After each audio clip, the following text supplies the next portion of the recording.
going to do now is turn the clock off.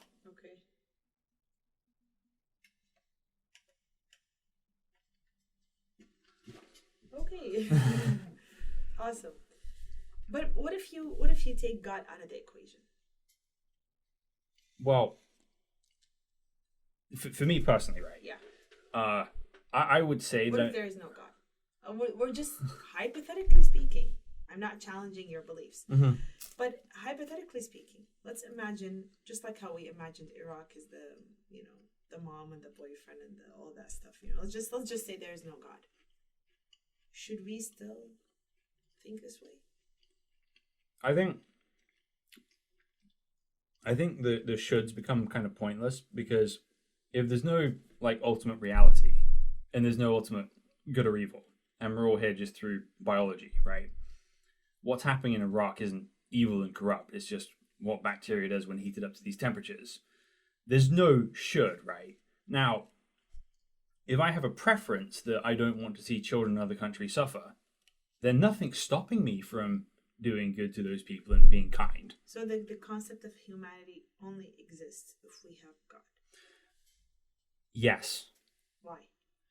Well, so let me turn that question back on you. What basis would you argue for, apart from God, that all humans are equal? Or would you argue that?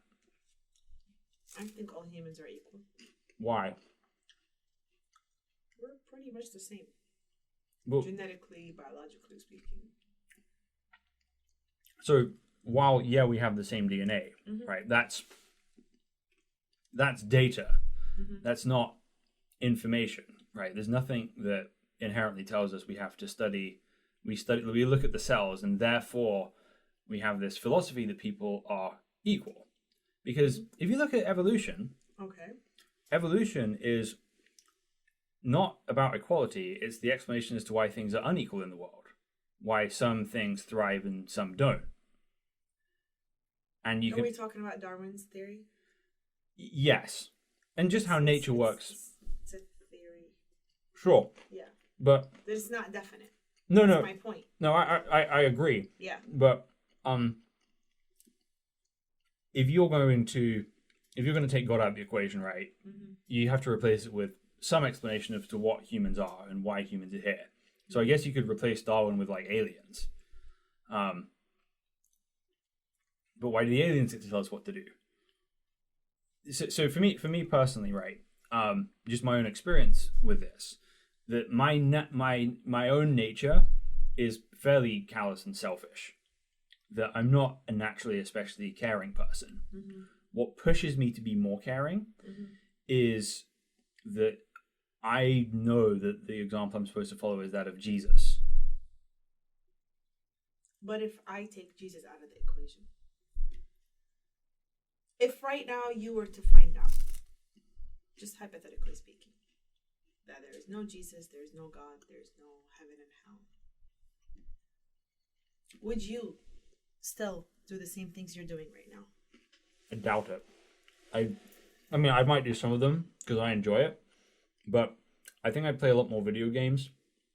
I think I'd spend a lot more me time. Well, sure. I mean, no, aside from that, but I mean, I just hope as humanity, I think God did a wonderful job creating this world. You can't think of a better creation than what he has done. Look at us, look at the trees, look at nature, look at everything. But I think it's up to us humans on what to do with this life. And I feel like sometimes we put so much emphasis on evil and on God and on this and on that. And we spend so much time thinking about God and evil and angels and things instead of doing good on earth for each other. So my thought always is, I pray. It's not like I'm an atheist. I'm not an atheist. I believe there is a God. And to a certain extent, I believe in hell and heaven. I don't know if I believe the versions that I've been taught, but, to some extent, I do believe there is, a good place for good folks and people who chose to do evil things. Although even with that, I sit and think, and most people do things out of fear. You know, a lot of people who commit crimes have mental illnesses, and people who do this do them out of fear. And so how do you judge? This is why there has to be a God who knows how to judge these individuals, because I wouldn't be able to give the right judgment on what to do with someone with a certain mental illness or a certain childhood experience that drove them to be this kind of an adult. And research shows us now the first 3 years of your life determine a lot of what happens in your adult life, your attachment to your parents, how they cared for you, all of that. Yes, you become a grown-up adult who can be aware of those things and fix those wounds in you and try to heal yourself and try to be a better human. But there's a good chunk of people who aren't self-aware, who don't know that they are the adults now because of their traumatized childhood. Mm-hmm. And they go around doing wrong things. So how do you deal with this? I like that, sometimes we do God's work. But I think humans need to evolve. And I think God would want us to evolve and become better even without him in the equation. That's my own personal belief. So I don't think it's... I don't think God wants us to just do things because he says so. No, I think he really wants us to understand the good as well. Exactly. I like the way you put it. Understand it and choose it. Whether you believe in God or not, choose to do what's better for everyone else and you. Live in harmony. Yes. So I'm not... What I'm not saying is, okay, I'm going to do these good things because I am... because God tells me to do them and I have to do them because God says. I want to do them. Like, I want to be part of what's good in the world. Because the problem with that is we have ISIS. Yeah. This is why I'm saying this. Sometimes, when we're so engulfed with doing God's work, the real message gets lost in translation. I think, God is a lot greater and bigger and more grand than we can ever imagine. Mm-hmm. And I don't think God wants us to kill each other in his name under any circumstances. Agreed. Yeah. But that's also why it's important to have a clear understanding of what God has actually spoken, right? And have a clear idea of that. Because that is going to change your conception of good. How do you know exactly? Well, so fundamentally, as a Christian, I believe not in a God who's kind of mysterious, trying to, okay, everybody guess, have fun, but who actually reveals himself to humanity. Firstly, through to Abraham and Moses. And Moses, by the way, is not just one dude seeing a bush by himself that starts that way, but eventually everybody sees the cloud and hears God's voice from the mountain. Well, you haven't seen the cloud. You don't know that. You see what I'm saying? I mean, I believe, I feel like I read these stories in biblical and religious and Islamic or whatever you want to call it. And I try to take the moral out of them more than use them as how do I say it? I feel like it's more to take the moral of the story. Because I don't even know when the story got passed down how accurate they passed it down to me. I don't know if a page was lost on the way. I don't know. They tell me nothing was lost. Your religion tells you nothing was lost. My religion tells me Quran is perfect, can never be tampered with. I don't have any evidence or proof of that. And in my mental capacity right now, I don't have an absolute, 100% belief in me that says, oh, every single word is accurate and everything they said in this and I love to I love to argue with these things, but it doesn't necessarily mean like I'm this person who just I like I said, I pray and I believe in certain things and there's good and bad and all that, but I always question and I will never ever say I believe in something 100% if I really don't 100% believe in Mm-hmm. it. So I do believe there is a God. And I think it's very obvious to see good and bad. I think tears were invented for a reason. Mm-hmm. I think emotional pain, and as humans, we can recognize it by looking at each other. I think there are some very basic traits that we have as humans that could serve as cues on how we should treat each other. And I do think that those amazing prophet stories and religions and all of that are there to guide us, to give us moral of the story. But I just don't believe in that whole, how do I put this very nicely? Sometimes I come across harsh. I'm sorry. You won't offend me. No, like, I don't believe in that Hollywood, beautifully painted, snake and an apple and all of that. Like, it's just, I don't know. Well, to me, it's just, it feels ridiculous, I know. But I now, to be clear, I don't think every single thing in the Bible is literal. There's different genres of work there. Mm-hmm. All the parts you think are crazy, I do take literally, though. And what I don't think they're crazy. Sure. I just don't think you have a proof. So, I think part of the question becomes, what kind of proof is plausible. But I would strongly contend that what I believe in is not something that is confined to the pages of history. Mm. That I made a decision. I just had a conviction from a very young age that the Bible was the Word of God.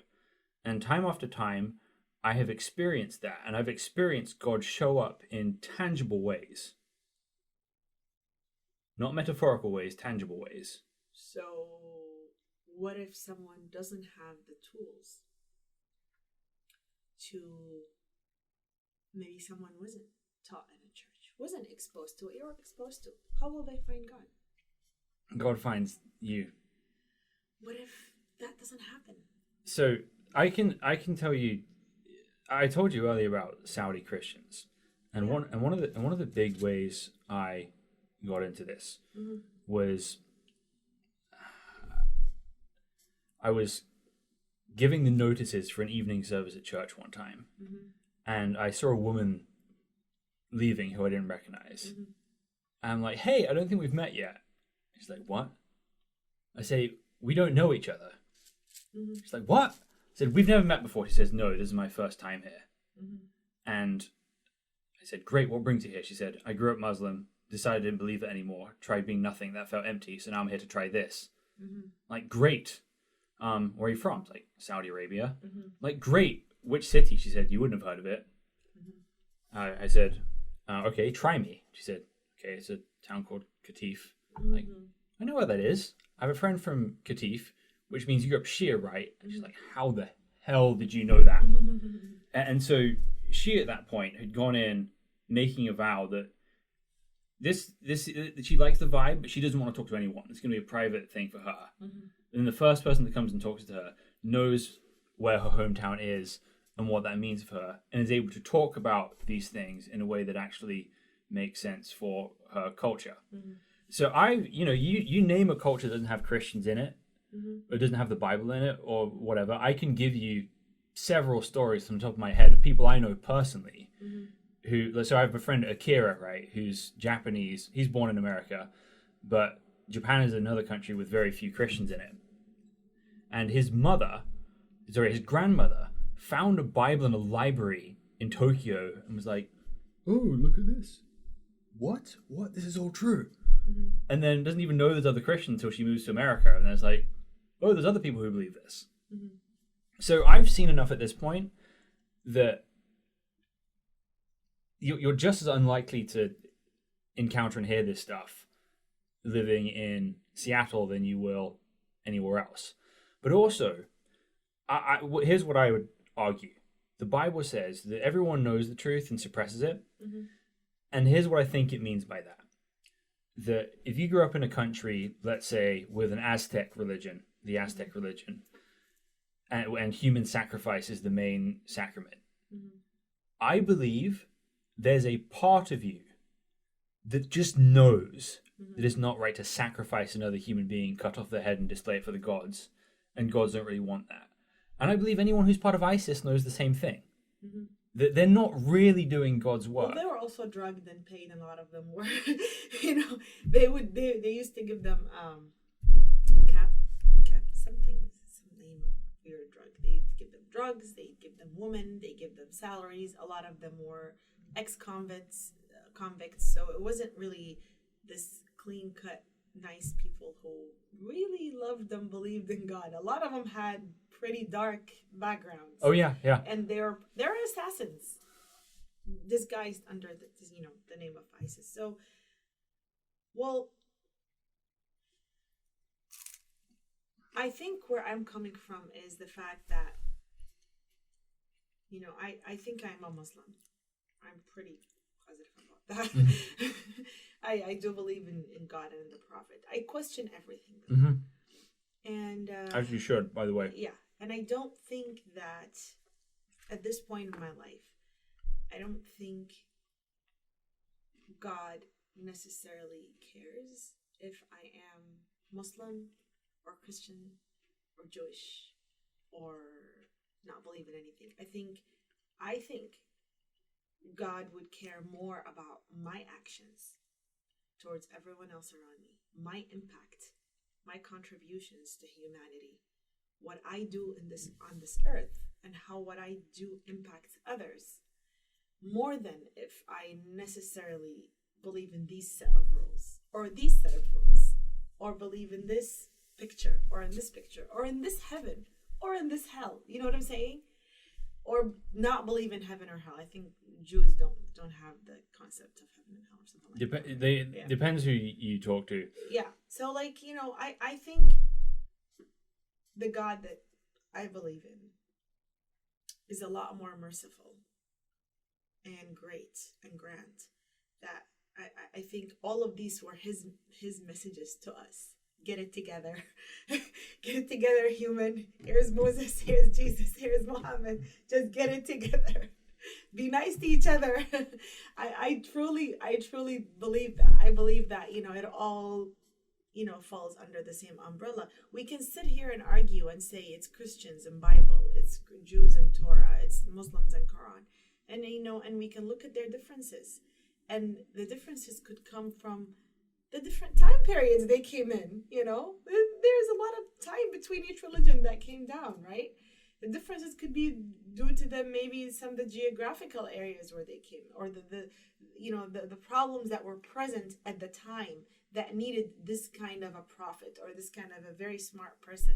Sometimes they say prophet, sometimes a very intelligent person who wants to do social justice, and now his name is Moses, or a prophet, and I don't know, and I could be committing a sin by saying this. According to Islam, this is sinful, but who's to say what, right?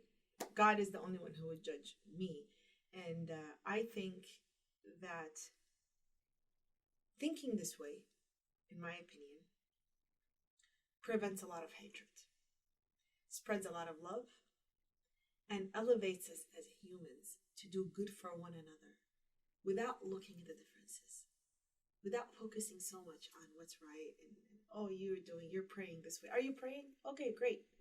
There's this story. I don't know if you've heard it before. There's this persona and it's a story that has been told, and I don't know if they claim to be accurate or it's kind of like for the moral of it. Excuse me. And the story is this guy, his name is Al-Khadr, and he does little miracles all the time, and he can walk on water.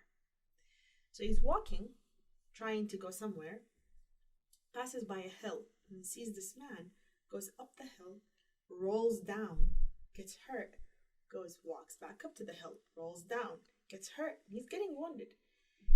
And then he stops, he's looking, what are you doing? He's like, I heard there's a God and there's a prayer. No one taught me how to pray. So I'm doing this. Hopefully this is a prayer. Can you teach me? Do you know about how to pray? I'm trying to pray. So this is my way of praying. No one taught me about praying. But I heard there's something called a prayer and a God. Looked at him. He didn't say anything. He just left him and he walked. and he was walking on water, al-Khadr, right? And so he walked on water because he's able to do these miracles. He has something to do. He's going on a mission. He's walking halfway, and then the guy that was rolling down the hill is behind him, angrily banging on his back. Hey, look at you. You can walk on water. That means you know how to pray. Khadr looks at him. He goes, look at where you're standing. He's walking the water as well. Exactly. So the moral of the story is that, if you have that strong intention to be of every meaning of what the word human means, I don't think it would matter so much what you practice, as long as you're not hurting another organism, another human being, another soul. As long as you're practicing justice. Right. And I do, in the same belief that you have about, it's not right to cut a human head. I feel like there is a human instinct in us to know what is just and what is not. And we have to tap into that instead of focusing so much on vanity, the vanity of a religion, the vanity of a certain faith, the accessorizing that faith and practicing in the name of it, and having things embellished with gold and crystal, and spending so much money on buildings, and there's so many poor people out there that need that money. Oh, I 100% hear you, but the more you talk about that, the less you sound like classical Islamic scholarship, and the more you sound like Jesus. Well, Jesus was mentioned a lot in the Quran. I don't know, like half the Quran had mentioned Jesus. It's like 23 mentions or something. There's a lot of mentions of Jesus in the Quran. There is, but he's mostly an argument in the Quran rather than an actual person. No. What I'm saying is most of the references to Jesus in the Quran don't really flesh out his story. They're an argument against Christians and Jews. So, like in Surah Al-Ma'idah, for example, you have the Jesus will say on the day of judgment, "Did I say take my mother and I in as gods in degradation of Allah?" kind of thing. So most mentions are that kind of thing. But the one thing I'd push back on what you're saying, right, is that you're saying the message of the prophets is the same, and all of the messages, get it together, guys. I think in essence, yeah. So I think that's completely not the essence of the Bible. And I would totally foresee that you would see it that way. Fair. Of course, giving your strong belief in your faith and what you preach. Sorry, not literally, but through your faith and your God, work, God's work. I would totally expect you or a sheikh to say the same thing. Sure. Except I don't necessarily subscribe to any. I believe in Jesus as a prophet, if you want to say the son of God. I think we're all son and children of God. I think God created us. We're His creations.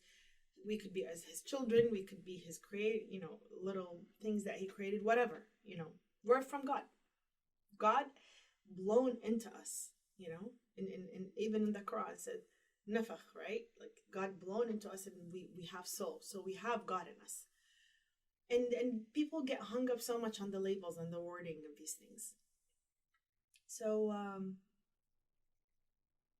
I told you in the beginning. I said I will not, a lot of practicing strict Muslims or people who say they're Muslims and don't necessarily question everything the way I do. Will look at me and like, what are you doing? So I totally understand, I understand. I always say I have my own religion, which is, to love everyone, pray the way I was taught. The reason being is because, so there's this scholar in Iraq. He's passed. He's dead right now. His name is Dr. Al-Wa'ili. I don't know if you've heard of him. He's a Shia scholar. Amazing guy. Talks about very progressive topics from a long time ago. He has a saying, and I love his saying. He said, if you were born in Saudi, you'd be a Sunni Muslim. If you were born in Rome, you'd be a Catholic. If you were born in Iran, you'd be, a Shia Muslim.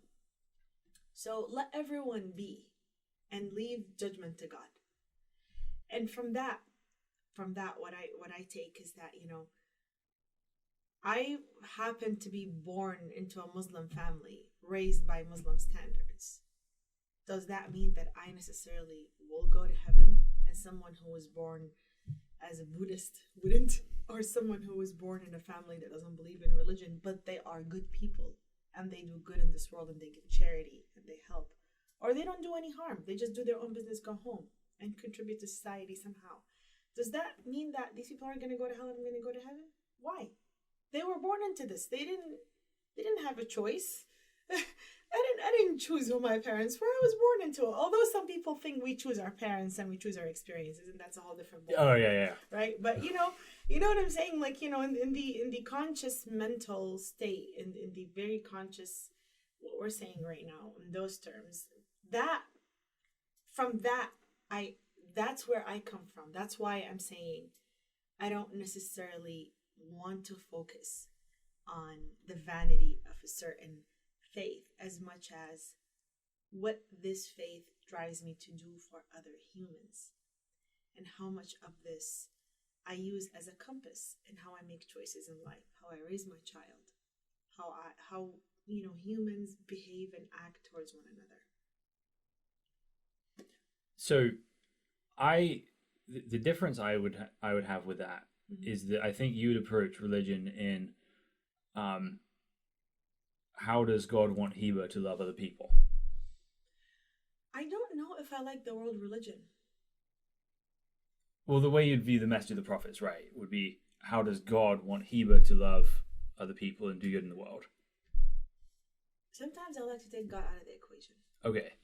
I told you this earlier. Yeah. So even though, and this is not to say that there is no God. I believe that God did a wonderful job creating us and gave us free will, and the rest is up to us. Enough with us putting so much emphasis on evil, enough of us putting so much emphasis on God. We have the free will, we have a brain, and at this day and age, there's access to all sorts of data and information. We should be able to assess and look. If you want to argue scientifically, there's data on domestic violence and how it impacts children when they grow up. That should give you a clue. Don't hit your family, okay? If there is something on, it's just science itself can be a good reference on how to be a decent human being and give back. Science shows gratitude heals wounds. Gratitude makes us happy people. What do a lot of these religions preach? Gratitude, right? A lot of the prayer in our Islamic prayer has gratitude in it. We're thanking God. Other faiths thank the source. Other faith, I don't know, thanks Buddha or whatever, right? So gratitude in itself. And there's data and research that has nothing to do with religion, shows that grateful people live happy lives. So even if we take God out of the equation, I feel like God created us and gave us very fancy brains as creatures. We should use this and use it to have better humanity. And I think that, and this is why I don't necessarily want people to go out of their religion. Mm-hmm. But I do want people to think outside of that box. That you are obligated as a fancy creation, as a human being, to be elevated. You don't really need a set of rules to tell you what to do. It's not so for my. So some people look at religion as a set of rules. A lot right. of people actually. Yes, do. yeah, I agree. And this is why I have a problem with it. Yeah, I have that exact same problem. Mm-hmm. And I would say if you look at the Bible as a set of rules, you're missing the point. Mm-hmm. It's primarily a story, a narrative about God's love for you. Mm-hmm. And the primary thing you get from Jesus is not, hey, get your act together, there's bad things happening, do good. Mm-hmm. It's, come to me, all you who carry heavy burdens, and I'll give you rest for your souls. So why do we have to love God? Why do we have to love God? Yeah, why? Because we're made in his image, and everything good from us comes from him. Why? Because that's the source. We can't be good without having a God. I'm not, take philosophy out of this for a second, and and I can't. It's no, not in my head. I know, right? But there's like it's like asking the question, okay, why should you love your parents specifically? Okay, but what if I didn't have parents, but you do, Okay. right? What if you're adopted? Then What if you've grown up in an orphanage and you never actually had parents? checkmate. I have an adopted daughter. No, but see, you adopted her. Yeah. Yeah. But ultimately, the Bible would actually tell us to honor our parents more than that, right? But my point is that we live in one reality, and we kind of have to deal with that reality. Which is? That God has created us in His image. This is your reality. It's not everyone's reality. There's a big chunk of people who don't believe in this reality. Yeah, they don't believe in God. Sure, but that doesn't make it. And those people are in power, and they have money and weapons, and they're killing each other. for sure, right? But this is why I'm challenging this. This is the reason why I'm challenging. I'm thinking about the future more than the present. My challenge right now, and the way I'm talking, I really am presenting things and talking about things that are looking into the future. And I'm not saying the future looks bleak, no. But I'm saying there's a big body of people who don't adhere to the reality that there is a God, or that our world is ruled by God. A growing number, a growing body. There's almost a fight to take God out of this world. It almost seems like someone is going out there purposely trying to take God out of the world. What I'm trying to do is that in the event that this happens, can we as humans be human? Or do we still have to subscribe to a God? Did God create us with the hope that those last humans who would, I see faith dwindling down. Let me just put it to you this way. Let me just break it down. I'll give you the beef of this. I see faith dwindling as we go more, as we progress more, as we have more technology, as we have more accessibility to things, as the porn industry grows, as the smartphones become another extension of the human body, as all of these things happen, I see faith dwindling down. And when I look at the big picture, it looks to me like someone is having a big fight against God. Someone is trying to take God, make God look bad, make religions look bad, make all this look bad. And it's easy. It's easy to do it. Some humans are stupid enough to just believe everything they see. There's people that think YouTube would have certain rules about accuracy of things that you present. And in reality, anyone can make a YouTube video and post it, whether it's factual or not. Like and subscribe, please. Sorry. Well, we're not really stating fact here. We're just discussing, and I'm getting all philosophical on him. But you know what I mean? Like, so in this fight, right? So as faith dwindles down, does God not love these people who are left with little faith? The prophecies say that this was going to happen eventually. No, if God really loves us all, then God would equip us with something that would give us the chance to enter heaven until the last day on earth, when there are no more religious books and scriptures left. Prophecies tell us this is how the world will end. I don't know if you're a prophecyr. No. I came across a couple that I was reading, and it's more about the faith dwindling down. Eventually, there's no more scriptures left, and people are just lost, and everyone is killing each other. Yeah. Kind of like what's happening right now, but on a much, much worse scale. But I mean, I do see that faith is dwindling down, whether we like it or not. It is. And my hope, I hope for us humans is to get to the point where even if there is no religion in God, we can still be decent to each other. So I don't think I agree with the assessment that faith is dwindling down. I think living in Seattle, it can feel that way. No. But No, I don't know. Give me something to look forward to. I want to see. So I want to see an area in this world where faith is going up. So let's talk. So I mean, the trend right now. If you look at Hollywood, if you look at how everything is projected, if when you talk to people, when you hear from people, a lot of them, oh, we don't believe in God. We're this, we're that. Like it's the amount of people I hear from various parts of the world who are atheists and don't have a faith, by far, foresees the amount of people, foresees or I don't know, proceeds or the amount of people that say, oh, we grew up on, and we have faith and religion. But if you're so engrossed in it, like yourself, where you're part of the church and you go to events and things like that, then it would probably be a little bit harder for you to see it. Just bear with me. mm-hmm. If you take yourself out of that, if you dissociate, this is why I keep on challenging you. Mm-hmm. If you dissociate from your connections, from the work of God, if you dissociate from the church and you take God out of the equation, and you take a step back and question everything, are you still going to see the world the same way you see it? So let me give you an example that I can give data and personal stories about.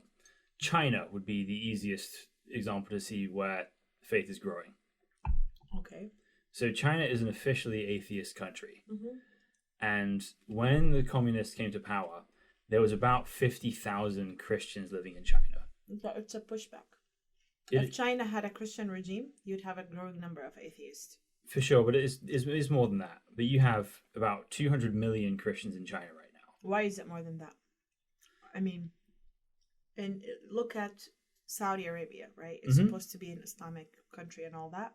There's a lot of people who don't actually see religion and don't practice it the way they should be. They drink, they do everything.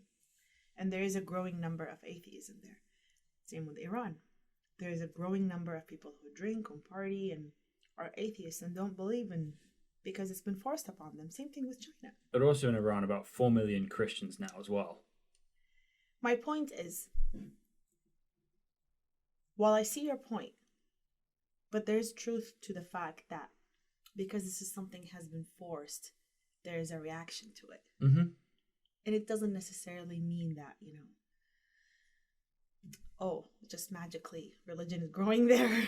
It's coming from a place of, this is the human mind. You pressure me to do something, I want to do the opposite. You pressure me with religion, I want to be an atheist. You pressured me to become an atheist, I'm going to suddenly glorify God and see him everywhere. It's the human brain. Even if it is just that, the reality you're proposing is still one on a perpetual pendulum, right? So you'll never get past the point of faith. You'll have religious people come, these religious people suck and become an atheist. These atheists suck and become religious. These religious people suck and become atheist. And it keeps going, right? It's true. I do that, yeah. Yeah, I do. I am looking at this kind of black and white. And I think it's because, of how much blood has been shed in the name of religion. For sure. Throughout history, throughout the centuries. And this is why maybe that's why I started to have a dark night of the soul. Is I started to have challenging beliefs about really what I was just taught these things, but do I really believe them? I was taught that this particular faith is accurate. You don't have a proof that your Bible or what you believe in 100% is exactly you don't have an actual proof of it. I mean, you don't think I do.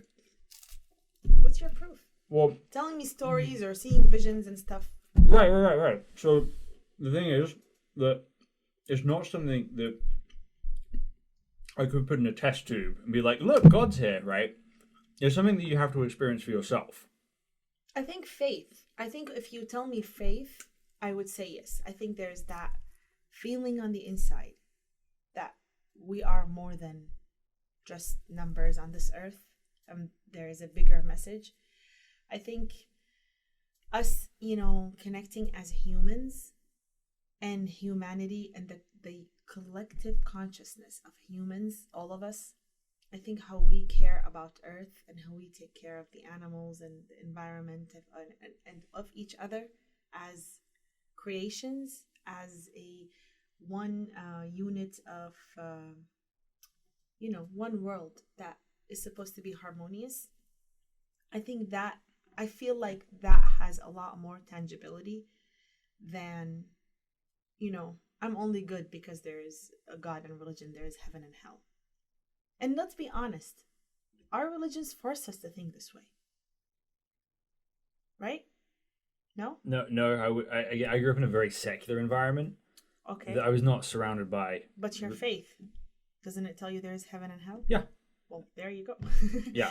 But force would be a push. So you don't necessarily, practice religion out of fear. But there's a lot of people that do. Yes. And this is the reason why I keep on pushing those boundaries. But keep in mind, I haven't said that none of these things exist. I'm just saying I don't know if they 100% exist or not.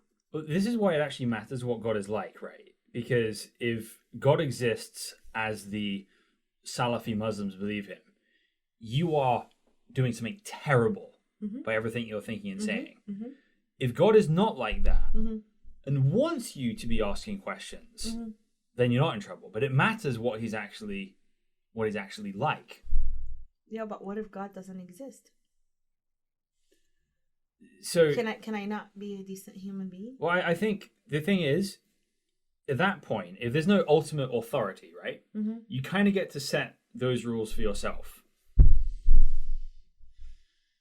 Because this is why I was saying that, even if we base things on scientific studies, okay, let's just say it's pure science. Scientific studies a lot of times actually are congruent with monotheistic religions preach about family, orientation, gratitude, giving back. That's why we have a welfare system. There's all these things that are put in place that aren't necessarily based off of religion. And I think humans are capable of recognizing the strength that when humans help each other as a unit can bring together for humanity.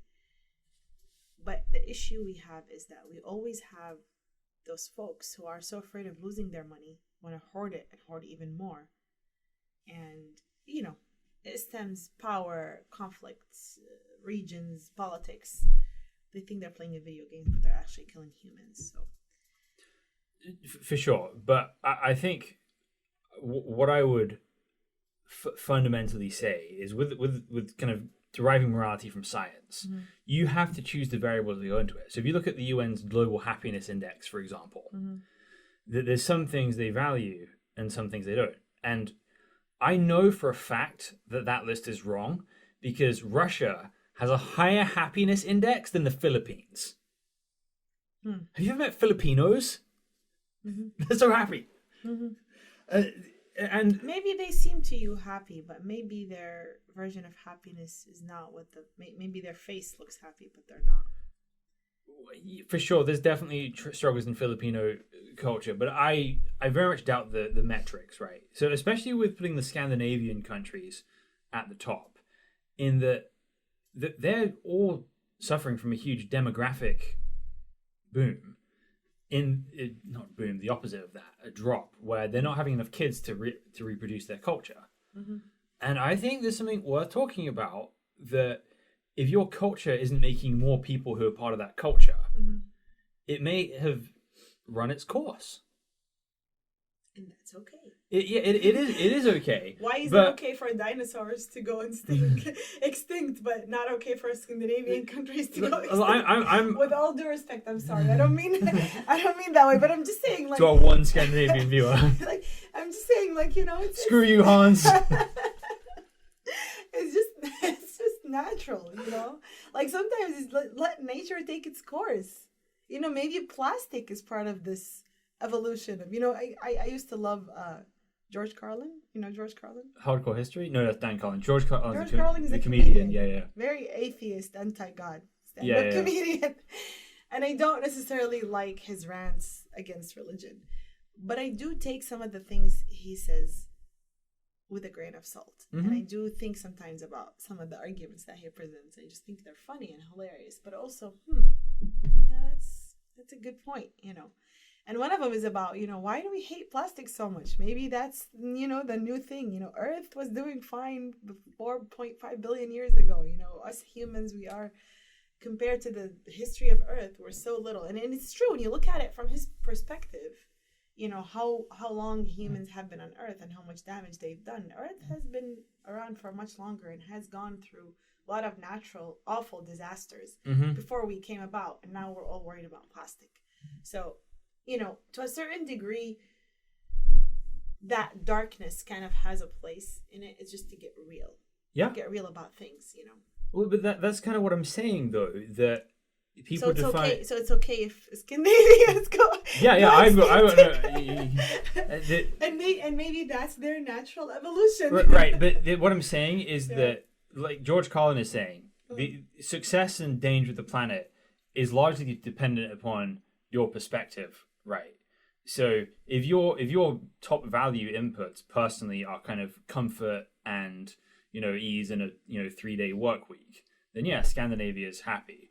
But if you value more than that, if you value self-sacrifice, you value... So you move to an area that has those things. Yeah.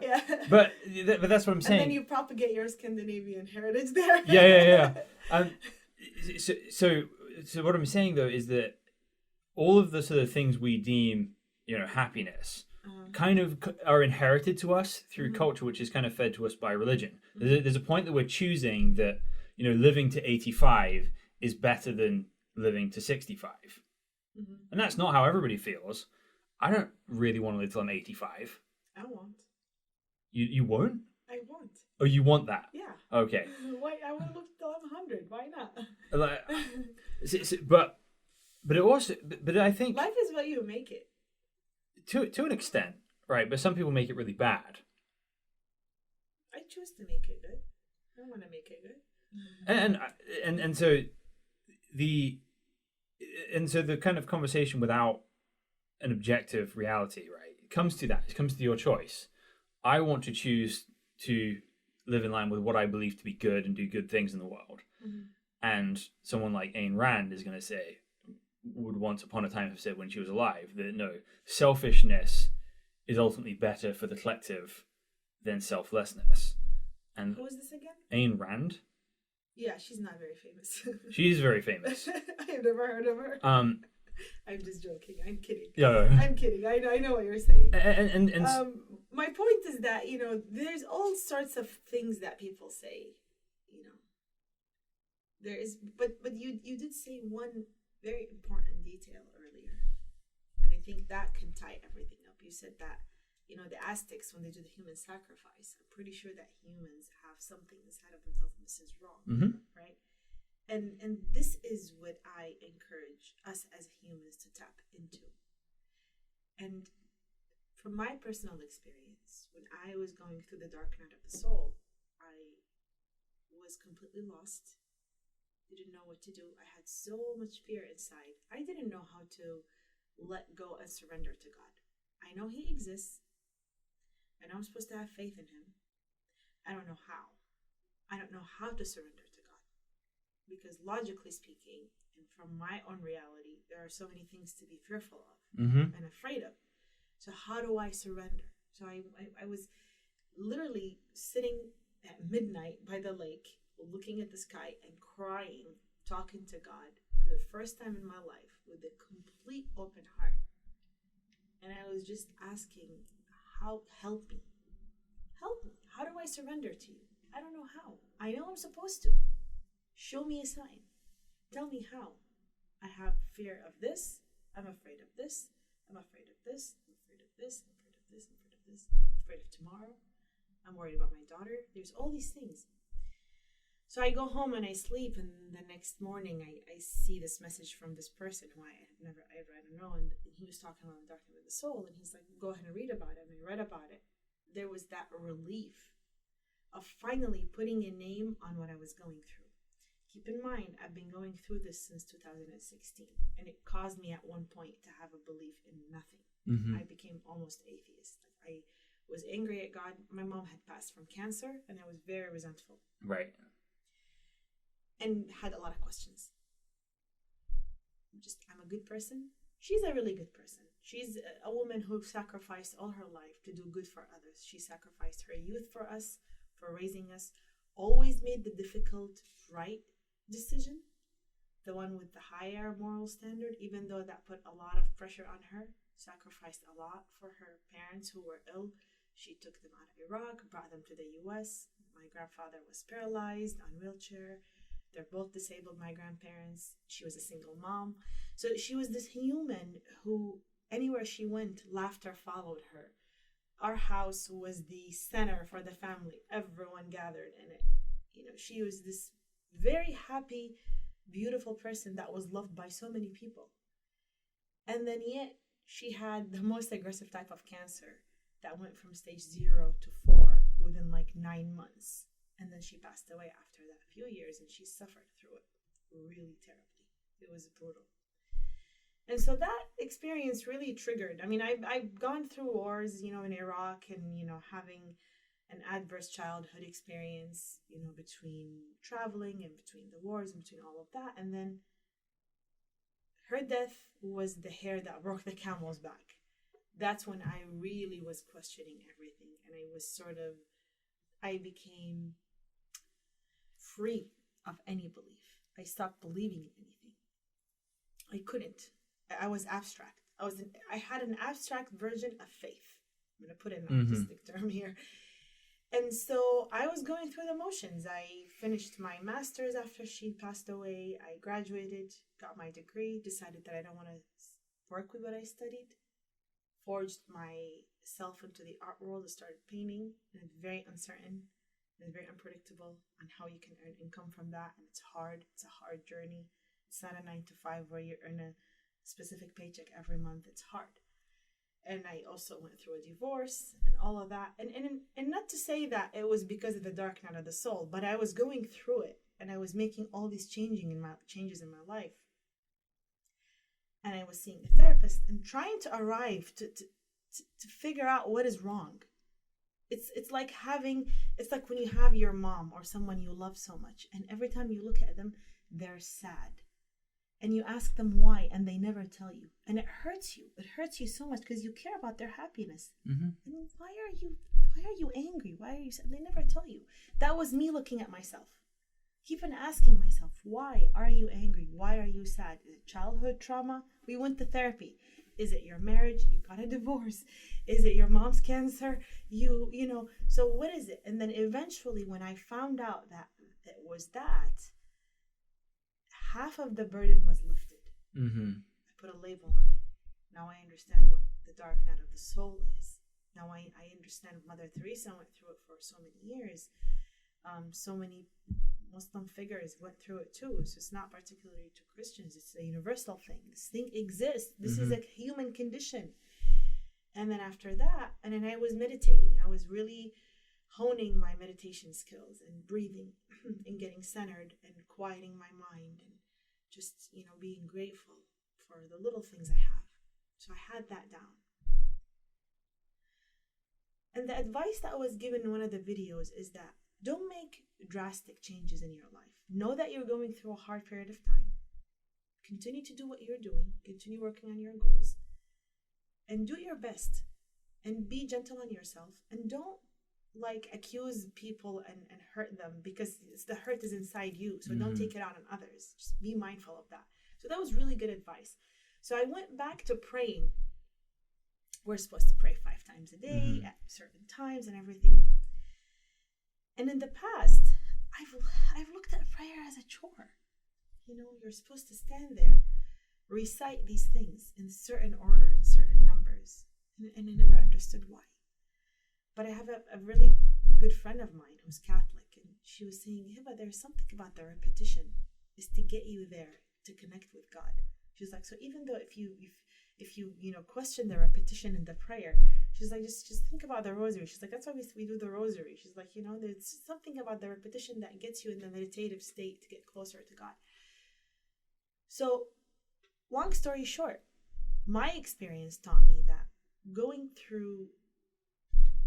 inward, right, inside, being mindful and aware, doing soul searching, getting to a place where I know how to get centered made me pray better. My prayer went from here to here. Now I look forward to prayer. I want to pray. When I pray, it's a whole different experience.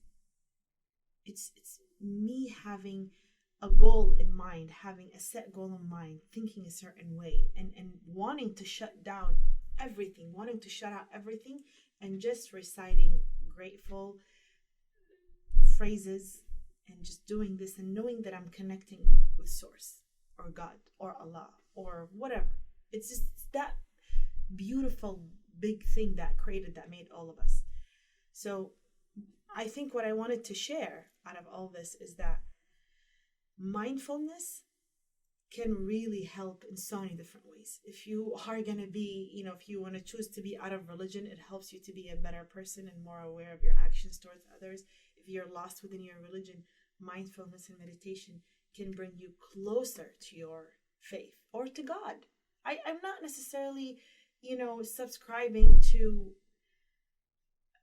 every single thing that the Muslim faith says. Some things I just don't, I argue with them. But for example, prayer, like meditation, had made my prayer so much better. And now I love praying.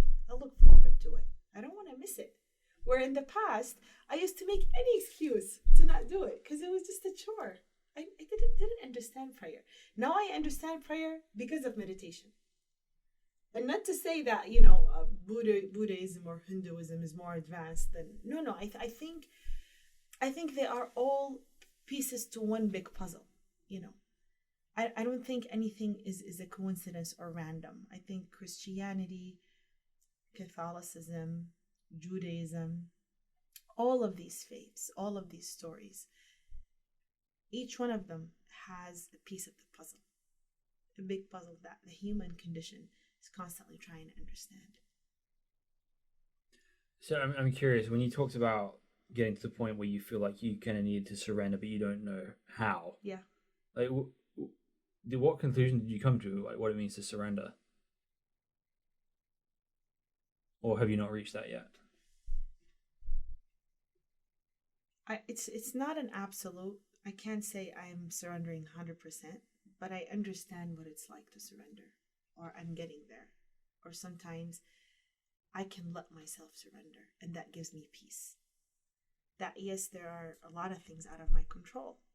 Tomorrow could be different. Maybe I won't even wake up in the morning. I don't know, right? So being certain that a lot of things are out of your hand and are in the hands of God and a bigger power than you, and that God, who had created you, knows better than you, knows what's best for you. So a lot of the prayers I say, I say the serenity prayer that, the things I can't control and all of that, but I say it in a different way. And one of the prayers that I say is that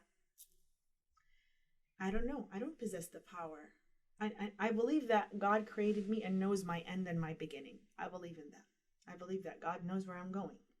Even if there's a free will, I believe that God knows the different parallel universes I would choose, I would go through if I would choose, right? So I always ask God for help to guide me, to choose right. And to choose for me sometimes, because I don't know what's hidden, right? To give me that light, that push, that power to make right choices, to do things that are good for me. And I think that's part of surrendering. Instead of trying to do everything and I did my part and things should go the right way, knowing that there is a bigger power than you. And you do your best, but you surrender the rest to it. And even if you go into an experience and it turns out to be wrong, maybe God pushed you there so you can learn from it. Maybe you're going there for the lesson. So that's also surrendering to God. And it's not absolute, because it's been only, I've been going through it for the past, since 2016. So it's been 4 years. But I would say in the past month and a half, it had improved so much. It opened another, I hate to say this, it opened my third eye. They say, like, it opened another portal and made me have a deeper understanding. Now I know what was happening with me. This is something I didn't know. I was lost before. So it's in a way it put me back on a certain path. And even with all the arguments that I was saying earlier about religion and God and stuff, I'm a strong believer in God. Yeah.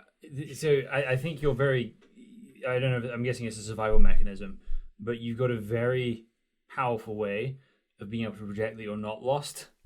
That I'm not lost? Yeah. Oh, interesting. Like, yeah. You know, when we first met, and although you are very honest about where you're at with things, Mm-hmm. but you always have a you always have a kind of air of, okay, I know what I'm about right now. Right. So if what you're feeling is different 3 months from now, I wouldn't necessarily be able to predict that in this conversation. Mm-hmm. Because you have an outward face of, yeah, I kind of know what's going on right now. Well, I don't necessarily share my misery. Right. Some people misery likes company. I'm the kind that if I'm miserable about something, then I'm recluse. Then you won't hear from me. Mm-hmm. You will not know what's happening. I will be in my studio, locked up, probably not painting, just sitting there and thinking, staring at the wall. And I don't really like to watch TV, so there's that too. I'm not a huge fan of TV shows, but I used to be, but not anymore. I like to read books. I like to sit and journal and think and research. Do a lot of research. Read a lot about these things. And I say things, with confidence from where I see them at the time when you talk to me. Now, when did I see you? I saw you last year in the summer. Yeah. Right, last summer. Like 30 episodes ago. Yeah, last year. Last summer. Yeah. I was going through a lot of changes, and I myself wasn't aware of the fact that I was on airplane mode, kind of. Mm-hmm. Like there was a lot going on because I was going through my divorce, and it's a process. It takes a long time for the paperwork to go through, for the adjustments, and I was just kind of cruising, trying to keep the peace. But on the inside, a lot was happening within me, and I was just really trying to have a level head. And so I kept a good facade, even to myself, Yeah. You know what I'm saying? Even the facade was even within me, to myself. I kept the facade that I was okay. It's kind of like fake it until you make it. Mm-hmm. And then when things were finalized and everything went peacefully, and I have a good relationship with my ex-husband, we're friends, we talk every day, we share custody, I see him, my daughter, we have a good family.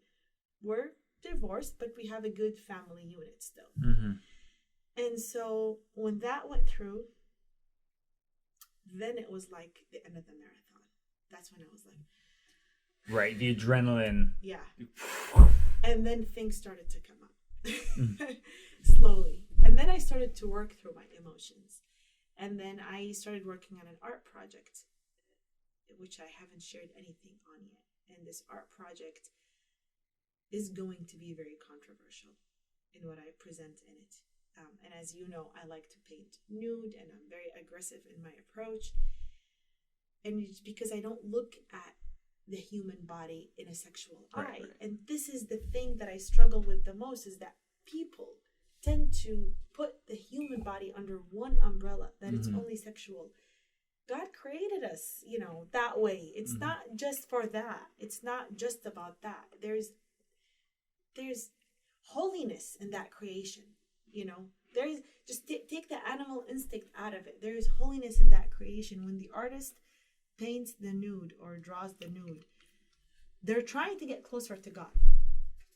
They don't want to be God, but they're trying to recreate this beautiful thing, right? Mm-hmm. And so this is my method, right? This is how I connect with my work. That's how my work connects with people, is through painting the human figure and other things as well. And my new work had pushed me, because I embodied certain experiences in order to paint about them, between me and myself, not to others or anything. And that kind of pushed me into an area that I didn't like. it's sometimes as artists we experiment so much, and then we get so deep and raw and down to a level, and then it gets very uncomfortable. And from that point, I was really questioning. I thought I was questioning things before. No, this time it's a lot deeper, a lot bigger. I was really questioning everything, and everything just blurted out and came out of me, and I was facing everything. And then that, my art had pushed me to my core so much that it made me face everything that I was afraid of, and I verbalized it. I had never verbalized it before. And that's when I went down to the lake and I was crying and looking at the sky and asking, like, give me a sign. I just want a sign. And then ever since then, I started to see things that I used to laugh at before. Like synchronicities. I used to laugh at those before. My sisters used to tell me, and I used to make fun of them. People used to say they see 1111 or they see 444. Mm-hmm. Like, what kind of stupid junk? Like, what's this? This is random. But then it started to happen to me so much. Like, a lot throughout the day. Okay, maybe I'm attracting it, but when I stop to think about it too, and I do something and I just look at it and I'm just like, so I started to tally them. And there's certain repetitions, and apparently those are synchronicities that start to happen when your levels of awareness improve. I don't know. God knows. I don't know how accurate the numerology thing is, but it's just, it was enlightening. It's just a new experience for me. I'm experiencing new things that I've never experienced before. And I'm really happy to hear that. But what I would challenge you on is get to know God as he reveals himself in the person of Jesus, and those all the dials just get turned up. This last 2 years has been freaking insane with the stuff that's happened. You want me to start with this weirdest or the second weirdest? You want me to start with the second weirdest or the weirdest story? The second weirdest, and then we'll get to the good one. Okay. I guess it's probably the second weirdest. It's not like the most like meaningful one. It's not the second most meaningful. It's just the second weirdest. So earlier last year, I was in like an internet argument with an atheist about the history of slavery, and arguing about the Bible's position on slavery. And because in England, evangelical Christianity was massively involved with the abolition of the slave trade there, with a guy called William Wilberforce and the Stamp Act. But no, that's the wrong Stamp. It's not the Stamp Act. That's a different thing. I don't remember. But I knew about the abolition of slavery. But what I realized is I did not know how Europeans justified doing slavery in the first place. So I was like, how did they do that? And the way they did it, the Portuguese were the first Europeans to take African slaves. And the way they justified it was appealing to something in Aristotle. And Aristotle taught a concept called natural slavery, that some people just do better when they have someone else telling them what to do. You're laughing because it's like, there's no... Right. Oh my gosh. So, wow. Right. Yeah. And so it's like, okay, that's the Portuguese, and Roman Catholicism is innately kind of syncretistic wherever it goes, right? It absorbs things. So it's quite easy for the Catholic Church to absorb Aristotle. But England was Protestant, and Protestantism by nature is anti-syncretistic. They don't believe in combining ideas. So this was before Islam? This was after Islam, a long way before Islam. After Islam. Yeah. Because I was going to say Islam abolished slavery. No, it did not. It did. No. It's forbidden in Islam. No, it's not. Muhammad himself owned slaves. And that's a misconception. No, it's not. It's in Al-Tabari, it's in Sahih al-Bukhari. That's why I was saying those sources are wrong. So if you want to pick and choose your sources. No, I'm not picking and choosing. It's true. In Islam, it's haram to have a slave. Abid. That's why we have Bilal al-Habashi. He's the first slave that was freed. He's the first one who made the prayer call. The black man, the first prayer call was made by Bilal al-Habashi. He was a freed slave. Do you not know the story? I know the story. Yeah. But you're selecting a story? No. It's not the only story. No. This particular thing, and I wanna tell you this in confidence, and this is not in Hiba's world. This is something I was taught in Islamic schools back growing up in Iraq and in Syria. According to Islam, according to the schools I went to, which are different, two different countries, and it's kind of like for us, okay, where I'm coming from, it's like you saying, what's a hard fact about your faith? Something that you know it's for sure this isn't our faith. That Jesus died on the cross for us. For example, right? This is how I know about this. This is not the Hiba version that was philosophically arguing with you. This is, I know about the slavery thing like that. That's how confident I am in what I'm telling you. This is why I was telling you Bilal al-Habashi, the first guy who made the prayer, because it's in the message. It's in the movie, The Message. It was haram to do that. So they stopped it. They called for in Islam to stop all slavery. People still did it. But according to what Islam, what Muhammad was preaching, he was abolishing it. He said no to selling women, no to burying little girls, and no to slavery. That again, it's going to depend on the sources you go to, right? So if you're going to say the first written histories we have for the first 200 years of Islam, okay, right, is Ibn Ishaq, Sirat Rasulullah. Ibn who? Ibn Ishaq. He's the earliest source on Muhammad. Okay. And then you have Ibn Hisham. Okay. And then you have Al-Tabari. Okay. Right? Those are the earliest sources. I think the issue, and I think I said this to you last time too when we met, I think some of the problem that you, and it's not a problem and it's not really an issue. This is just my opinion. Okay? Mm-hmm. I would take that back. It's not really a problem or an issue. It's just my opinion. Mm-hmm. I would advise you to look at sources written by Shia scholars.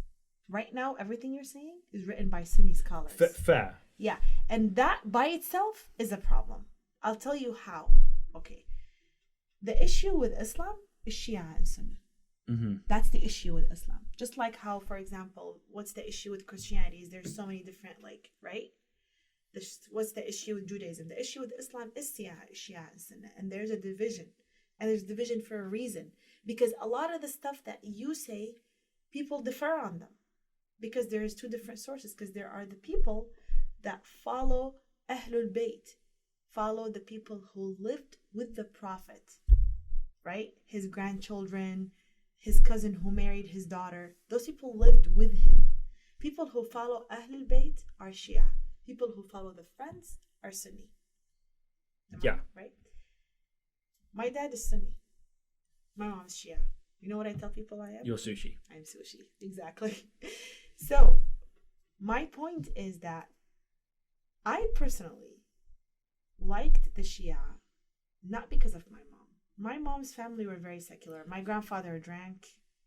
You can build on that as well. Huh? You can build on the sushi thing. You can say, I'm sushi because I'm Sunni and Shia. I'm also raw and well presented. I like that. That's good. Sorry, I couldn't not say it. That's good. That's a good one. But like my grandparents, my grandma was more religious so than my grandfather. So I didn't grow up in a house where it was like, oh, everything is no.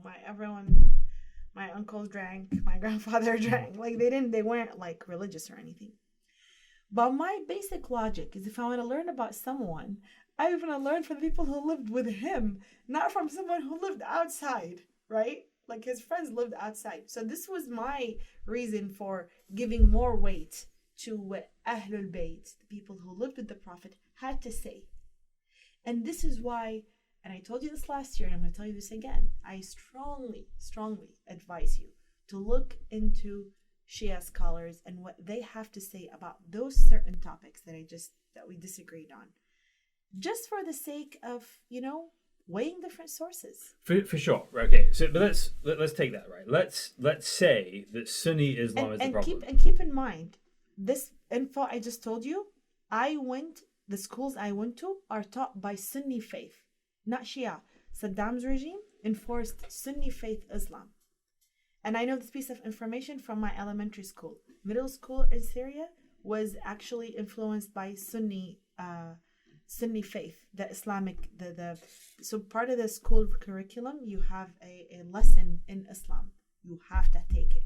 And if you don't take it, you don't pass. Right? In Syria and in Iraq. So the two different countries who were influenced by Sunni, they weren't Shia, they weren't written for Shia or anything. They were practically Sunni scholars, right? That wrote them. They both taught me this. Mm-hmm. So this is why I'm trying to understand, why do you say that? like to me, it's as clear as Jesus was crucified. Like, I know this is why Bilal al-Habashi went, and he's the first guy who made the prayer call. That was the reason why they chose him. It was a challenge. We're going to take the slave and make him make the first prayer call. It was like in your face kind of thing, you know? Yeah. So let's grant what you're saying, right? Let's say Muhammad himself never owned slaves. His intention was to abolish slavery completely. Let's grant you that. Okay. Right. Yet you still have in the Sunni sources and the earlier sources slavery, and in those earlier sources again of Islam, right? Because even the Shia sources, they're not going to be written down until after that period. Okay. Or let's say they are. Let's say you have. Well, you know what the word Shia means? The followers of the group of. You know what the word Sunnah means? Habits. This is such silly terms. I always say I am the Shia of Ali and the Sunnah of Muhammad, and they laugh at me. I'm like, I follow I mean, actually, I don't really follow to the T, but you know what I'm saying. Right. I just like to argue with people. Yeah. But so let's say that let's just, for the sake of argument, say that all of the verses about slavery that the Islamic empires used to justify slavery in Africa are fabrications. They're made up later for political purposes, right? Let's say that. Functionally, the Islamic empires did not abolish slavery. The Islamic empires that followed Prophet Muhammad had a lot of problems. Right. A lot of problems. And in itself, when Muhammad was coming to power and trying to spread Islam, you know, Abi Sufyan was against him. And this what do you call it when two people hate each other? I forgot what it's called. You know, feud? The enemies, the feud continued to 3-4 generations after. So Muawiyah, the son of Abi Sufyan, hated Ali. And then Yazid, the son of Muawiyah, hated Hussein. So it just continued. Why? Because these guys were big traders in Mecca. And what Muhammad was saying and doing, he's pretty much going to like take over. It was all about money for them, right? And so there was also that, right? Like, because the wife of Abi Sufyan killed the uncle of Muhammad. She said, I want his heart. Like, and then later she joined Islam. So a lot of these folks who joined Islam, they joined it because they were forced to, just because of the power and the money, and they wanted things to be peaceful for their own business gains, right? And not necessarily because they believed in it. And that goes back to my initial point, which is what? How do we know what we're taught is true? How do we know what we read is accurate? You don't know for sure. Because look, for example, right now, some things could have gotten lost in translation. Some pages could have gotten ripped off. Maybe someone put the wrong dots on the letters in the Quran. Maybe someone ripped off a page or two from the Bible when it was passed down. Maybe someone didn't tell the exact story because they were sleep deprived about Jesus. I don't know. You don't know. The humans are capable of mistakes. That's why sometimes when I get so angry with humans and religion and how they're misusing it, I say, let's take God out of the equation. Let's challenge the human brain. Can you be human by yourself, or do you need an entity to tell you what to do? But in essence, I am a believer. I do believe in God. And I do believe in Jesus and in Moses and in Abraham and in Ishmael and in everybody. I do think that if those people weren't prophets, they were at least really intelligent people who looked out for the human collective and wanted to do social justice, wanted to do right by everyone. Martin Luther King kind of thing, I don't know. But you know what I'm saying? It's just much more advanced, because, sometimes you question, why are they in a cave? No one can see those things.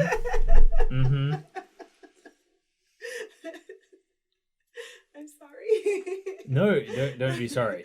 Yeah. Like, I feel like there's some wires crossed here. Like, I feel like you've been developing these defense mechanisms protecting you from stuff that's been thrown at you. You think it's personal? No. Mm. I don't think it's personal, but it's almost like the waters you swim in, right? There are sharks in those waters, and you've been okay, shark.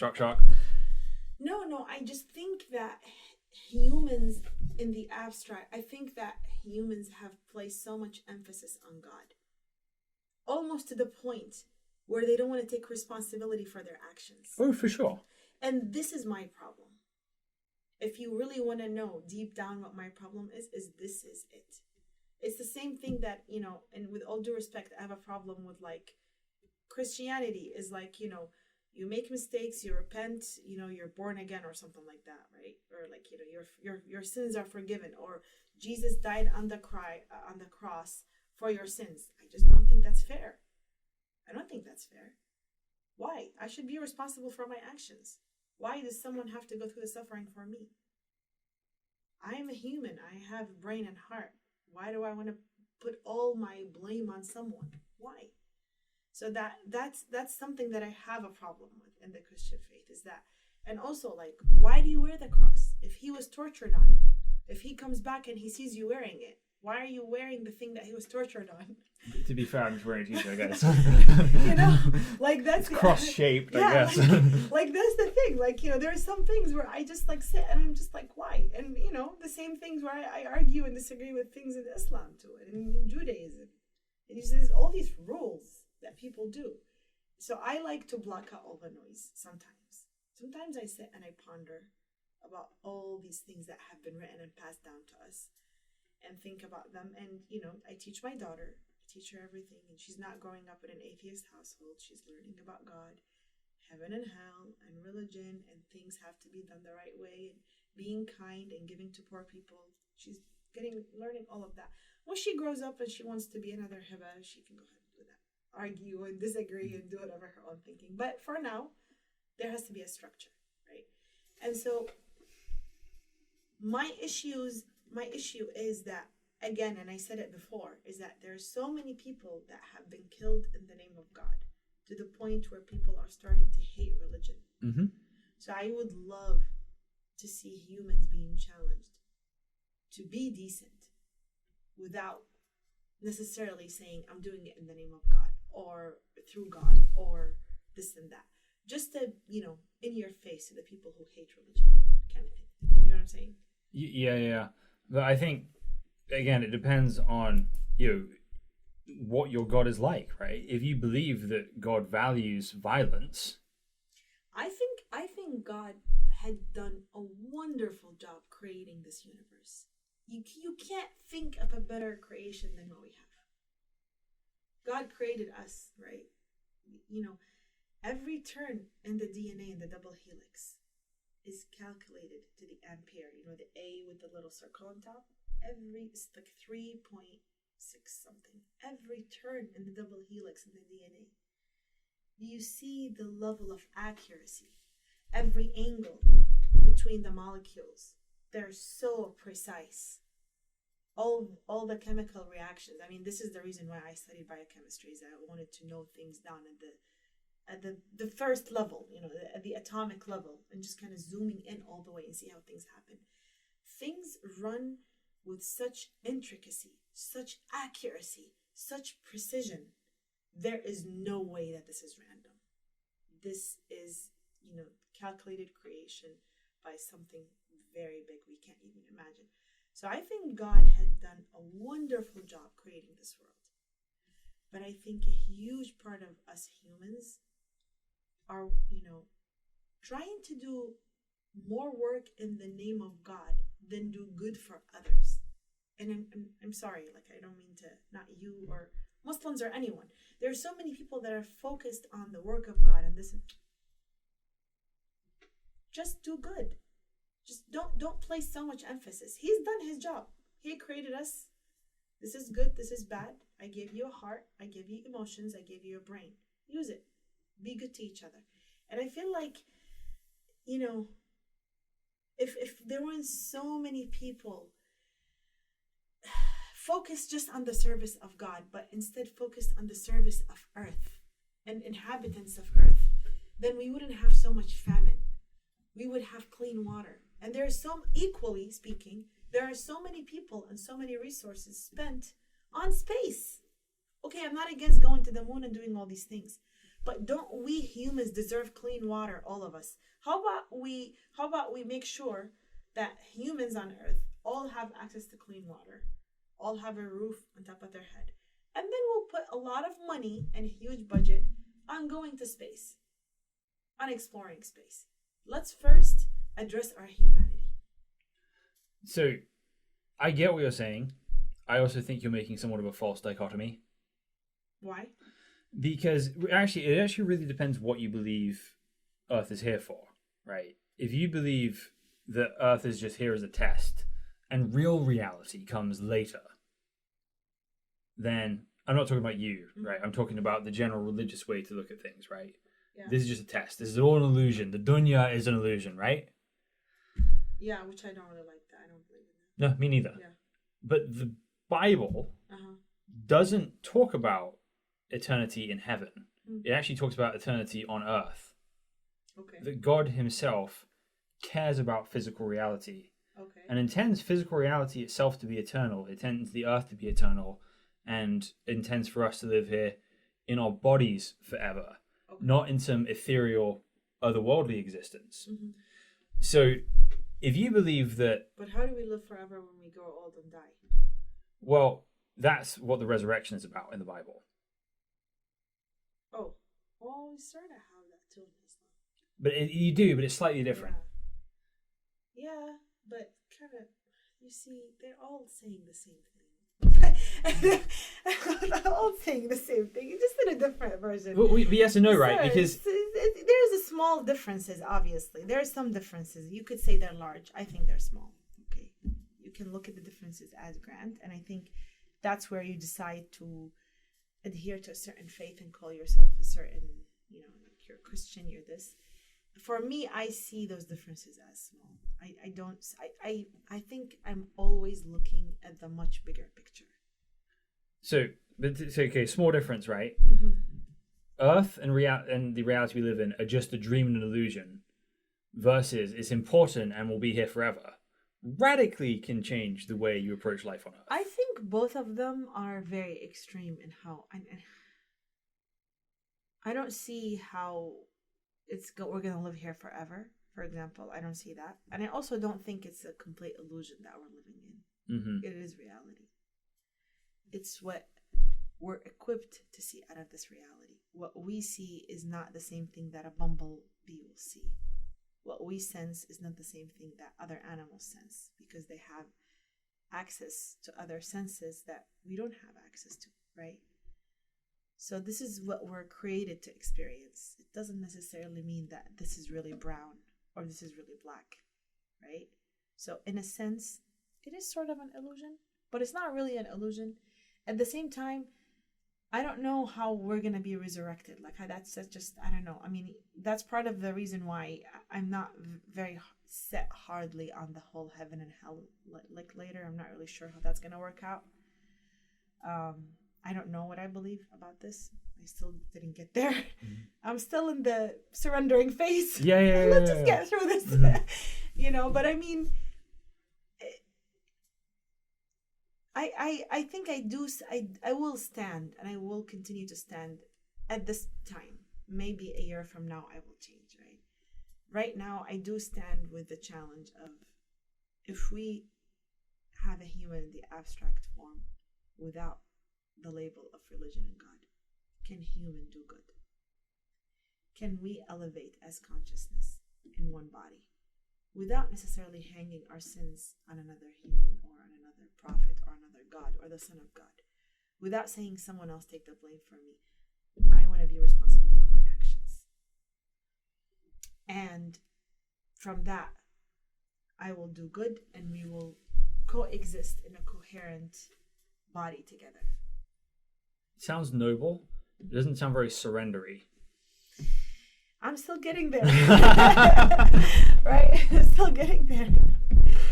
been only a month and a half. Come on, I need some time. So, with talking about the resurrection and talking about Jesus on the cross and stuff like that.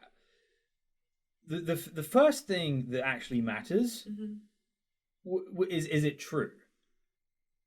First and foremost, right? Yeah. Because if God's actual plan was to send his son Jesus as a man, dies of physical, he says, I'm going to die and come back from the dead, and this is the template for what's going to happen for everyone else, then actually does that and is seen by as many people claim to have seen him, right? If that actually happened, that changes like absolutely everything. The why and the mechanics of the exact spiritual thing that happened comes later, right? If that's true, you've ultimately got to, it's either true or it's not, right?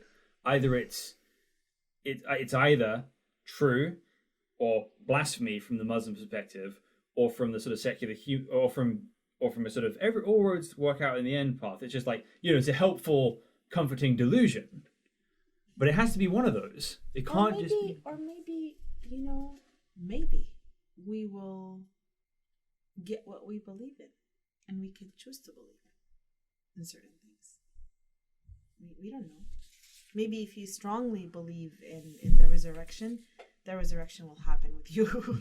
And maybe if you strongly believe in heaven and hell and getting burnt, and you would get burnt too. I don't know. Like, maybe there's that option too. I don't know. I don't know for a hard fact. And I don't want to. I used to say in the past, I believe in the Quran 100%. Why?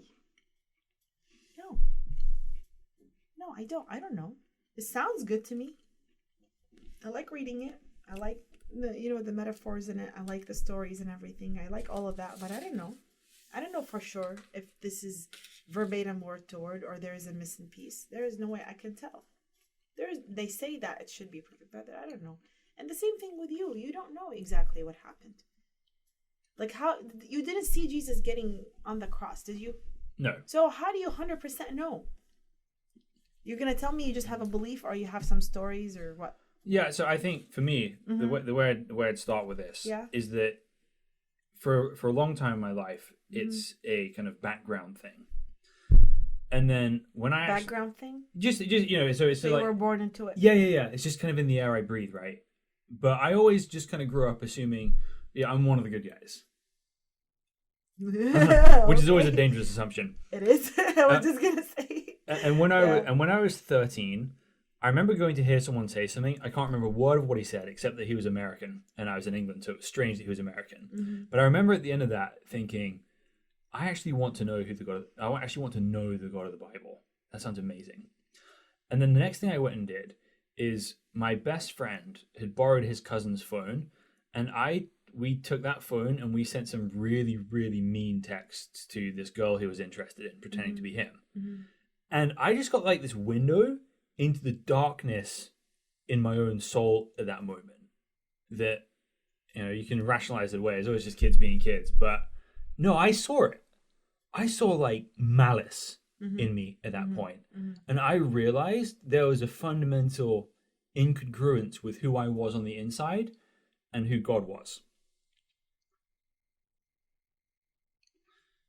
So that's when I kind of actually believed the story about the cross, right? That I needed somebody to remove my sin from me. You don't think you're capable of doing that? No. Why? I think God loves you more than that. I think God loves you more than you love yourself. I agree. In the belief that you think you're only good, and the only way for you to push away malice is just through God.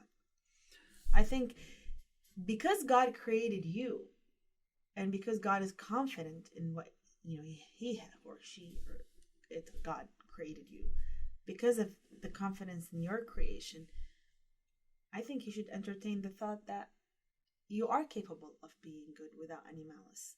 Not necessarily because there is a God, but because you're his creation. I think that's the exact type of thinking that leads to violent revolutionaries. Because when you start, I think the paradox is, if if you believe you're a good person innately and that you can be free from malice and you start to believe your own press, that's when you start to become unaccountable. No, I think it's not necessarily that you think you're above God or that you know better, but to have the confidence that you can be a good human being, even if there was no religion in God.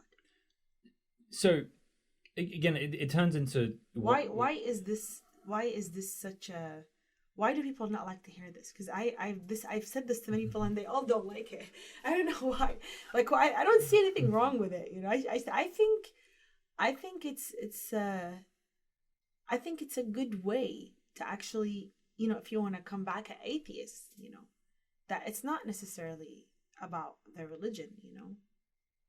You know, I'm good because of the creation, but it's not necessarily I have to operate, you know, I have to be, you know, doing God's work, or, and again, I sound like I don't like God and I hate God and I love God. That's not what it is. I think, I don't know if love is good of enough word.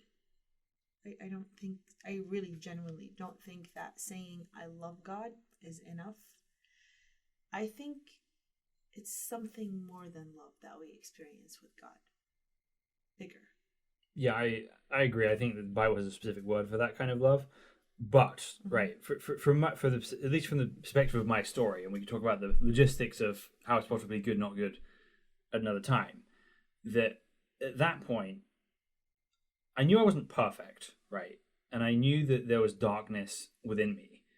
And so at that point, I didn't want that darkness. I wanted light, and I wanted to learn as much about God as I could. So I started reading the Bible, and I just kind of innately believed it was true. And then I did a ton of research because I went to a super secular school. So I looked into all the history. I looked into the original languages. I looked at Bible transmission. I looked at other worldviews. And for a lot of time in my life, it was very, you know, it was very academic. And then as my kind of character's transformed by trusting God, eventually I just started to experience God kind of invading my life in kind of crazy ways. So and especially since moving here. So I remember one of the most tangible times, that's one of the hardest for people to rationalize away, is that I just started a new job and we were going to a work conference down in Portland. And the day before we talked about, okay, my wife's car has about probably a year left before it dies and we need to buy a new one. We should start saving for that now because we do not have the money to buy a new car. So we took my car instead, and on I-5 South, suddenly my car starts smoking and stops accelerating. I have to pull over to the edge, right, with the kids. And I said to my family, all right, we're not going to panic. We're going to trust God. We know He's going to provide for us, and the right thing will happen at the right time. So we told no one about this except my boss, who lent us another car so we could get down to Portland. And then when we got back to Seattle, again, without having told anybody, we got home and there was a new car waiting for us on our driveway that somebody had felt compelled to give us. And the stuff kind of keeps just getting crazier. And the people that hang out with me now, like when they hang out with me long enough, they can experience that something weird is going on, and it's really, really fun. And the craziest one that I've had is, at least as a singular instance, was I was at Storyville Coffee in downtown Seattle. Have you ever been? Have you been to Storyville Coffee downtown Seattle? No. It's good. We'll have to go sometime. But I was I went to get coffee and I typed in my phone number because I thought I might have rewards. And the name that came up on the machine was not my name. And I looked at the phone number and it was not the number I just typed. Okay. But I knew who the person was. And so I was like, this is weird. Like, I didn't know him well. Mm-hmm. I'd never like got coffee with him or anything. Mm-hmm. I'd never hung out with him, Mm-hmm. but we were Facebook friends, and it was like I met at a party one time, kind of thing. It's like, hey, how's it going? Mm-hmm. And so I reached out to her, and I was like, hey, this is kind of weird, but your name came up randomly on the machine at Storyville. So I've never been there. It's like, okay, well, let's get coffee. Let's see if there's something going on. And it turns out that this woman had been sexually assaulted by another woman. Right. It was surprising to me too. And had no one to talk to. Like, no one knew. And she'd been praying. She was wondering if God even saw her pain. And she was praying that she'd have someone to talk to about it. And then that happens through the frickin' customer service machine at Storyville. So I went back the next day, and I'm like, hey, can I see if I have any rewards? Try it again. Does not happen. Then a couple of weeks later, I found the same barista. I was like, hey, you remember that weird thing that happened? It turned out to be a thing. And she's like, no, that's never happened before. I've never seen that happen here. And so to this girl, I'm able to say, you were wondering if God saw you and if he really loves you. And I can tell, and now I can say, I try not to read into things too much. Like I'm trying to be slow to be superstitious, but since this happened, since we're here right now, I can tell you with certainty that God sees you, that he's not ignorant to your pain and your suffering, and that he loves you. And that's one of these kind of like weirdly, inexplicable things where God himself kind of invades the pages of reality and kind of messes with things. And while that's the most verifiable thing I have, it's not even close to alone. Like the story I'm telling you about, the reason I was telling you that story about slavery, right, is I knew about the Portuguese, I looked into the English, and I figured out the first British man who took Africans as slaves was never trying to justify it. He was a pirate. And this guy, the first British people to take slaves, was a guy called Captain John Hawkins.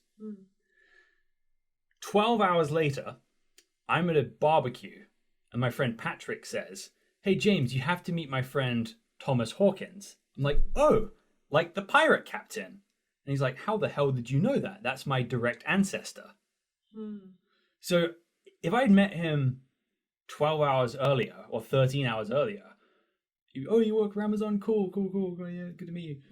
I would not have been able to have that conversation. But because I just read it, my mind was there. I'm able to kind of have this direct thing into the world. And you want to take it to Christianity in the Muslim world? Oh my word. If you want to see where God is personally showing up here and today, go talk to people who are from Muslim backgrounds who are now Christians. The stories are absolutely crazy. I'm pretty sure that people have their own experience. They've experienced things that led them to have a certain belief and see God, or need to see God to believe and behave in a certain way, or join a certain faith, or be under a certain label. I'm pretty sure none of us can judge anyone without walking a mile in their shoes. We all come from different backgrounds. We all experience different things, get exposed to different things. So I'm pretty sure their reasons are more than good enough for them to have joined a certain faith or not joined a certain faith or whatever. I do have one thing in mind, though, that I wanted to tell you, is that when you started researching about your faith, you had a background bias. For sure. Yeah. And I wonder if I abstract you from that, what would happen? Because I think that should humble us enough to look at people who didn't get the privilege of being born into... It's easier. It's almost easier to be born into a faith than to be born into nothing. Because you have to start from scratch on your own when you're an adult. All of your family don't believe in anything. You don't know. You're a child. You're growing up around this, right? Mm-hmm. And then you'll be rolling down the hill trying to pray. Mm. So I think, It's my wife's family, by the way. yeah, you It know, happened and to her later. that's amazing. And you know, and I think that is important.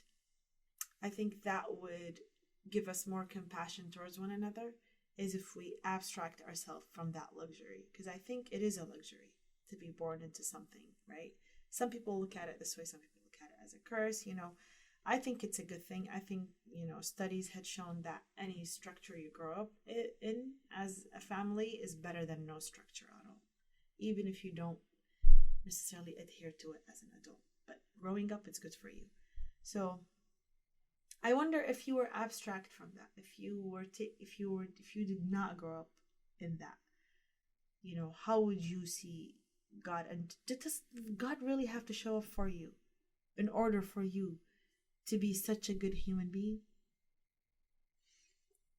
So let me ask you let me tell you a story of a friend, like who I know, I can introduce you to if you really want, right? But she grows up in Somalia. Mm-hmm. Somalia prides itself on being a 100% Muslim country. Mm-hmm. Never has any experience to Christians, never any exposure to the Bible, never has any exposure to missionaries, right? Mm-hmm. One day, she's having a hard day, and she sees a video with some Quran verses in it, and she says, "Oh, this is going to make me feel better." And somebody shared like an ISIS video with her, Mm-hmm. and she didn't know what they were saying until like they cut the guy's head off, and she's like, Mm-hmm. "Why would someone send me this?" And she like cries herself to sleep, and Yeah. she says, "God, if you're like this, I want nothing to do with you." Yeah. Right? Yeah. And then she has a dream that night. Mm-hmm. And in that dream, she sees thousands of people dressed in white worshipping this figure. Mm-hmm. And she asks her husband the next day, Mm-hmm. "I had this dream. Do you think the one they're worshipping is Allah?" And he says, "No, people can't. Allah doesn't have a physical form. They couldn't be worshipping Allah." Mm-hmm. And then he says, "Or do you think it's Muhammad?" And he says, "No, people couldn't worship Muhammad." Mm-hmm. And then the next day, she goes and sees her mother, Mm-hmm. and she tells her mother the dream. And her mother asks her, "Who was the man everyone was worshipping in your dream?" And then out of nowhere, she, without ever having heard these words before, she says, "Jesus is the way, the truth, and the life. No one comes to the Father but through him." Mm-hmm. And then she's like, "What the heck just came out of my mouth?" Mm-hmm. And then she starts reading the Bible. She becomes a Christian. She's disowned by her family, except her husband, who eventually becomes a Christian as well. Mm-hmm. How would you ask that question to her? Was she sitting here, right? Because she hasn't had that background. She's had this experience where she's like, "This is objectively true," and it came and found me. I don't know. I don't know. God works in mysterious ways. Maybe God couldn't get through to her heart through Islam, but he can get through to her heart with Jesus. I think those are questions. Those are questions you should absolutely ask, right? You should ask all those questions, but Which questions? all of them. Oh, all the questions, right? All of my yeah. You should ask them, but Yeah. it seems to me the most difficult questions for you to ask yourself would be, Mm-hmm. what if one of these is all like true? One of all of these is what? What if one of all of these, whether Yeah. Islam or Christianity, Yeah. the death and resurrection of Jesus, Yeah. what if it's actually all true? I think they're all true. Yeah, but objectively, what if it's... I think they're all true. They didn't come down at the same time. They came down in different times, and every time they came down, there was a reason why they came down. So I think they're all true. But to an extent, right? Because you don't believe Jesus died and rose from the dead. I also question the prophecy of Muhammad. So go figure, right? But that's what I'm saying, right? For you, Yeah. they're all kind of true and all kind of not, Yeah, right? yeah. But there's one thing that is true. Is I do believe there is a God. Yeah. And I do believe that, that there is no way for me to 100% figure out which is exactly true, which verse is 100% the way it was written. But there are messages that come through all these people, all these figures. And I take pride in the fact that, and this might sound minimal to you, from how much engrossed you are in your faith, but I take pride in the fact that I'm not an atheist. Because I think that's, not to say that atheist people are, I'm not saying that atheist people are less than us or anything, but I think I'd be really depressed if I was atheist. I think having a belief in God and knowing God is there, even though I was talking to him and saying, how do I surrender to you? Help me. Even that, I think that's a victory for now. Now, maybe as I genuinely progress, because I feel like I was born again, to be honest with you. Interesting choice of words. Huh? Interesting choice of words. Yeah, like I feel like, before I was, I learned about religion and I learned about Islam and all these things and Christianity and Judaism, and I read all about them. They were kind of passed down to me. This is what it is. But it wasn't an innate search. That came from within. And it's interesting because I went about it the other way. Like I went through meditation and kind of Hinduism and Buddhism and that whole, I read about Buddha, what Buddha says, and all these things. And going through that route brought me back to enjoying my prayer. It's the Islamic prayer, the ritual of it, the repetitions, enjoying the gratitude, really knowing how to do gratitude.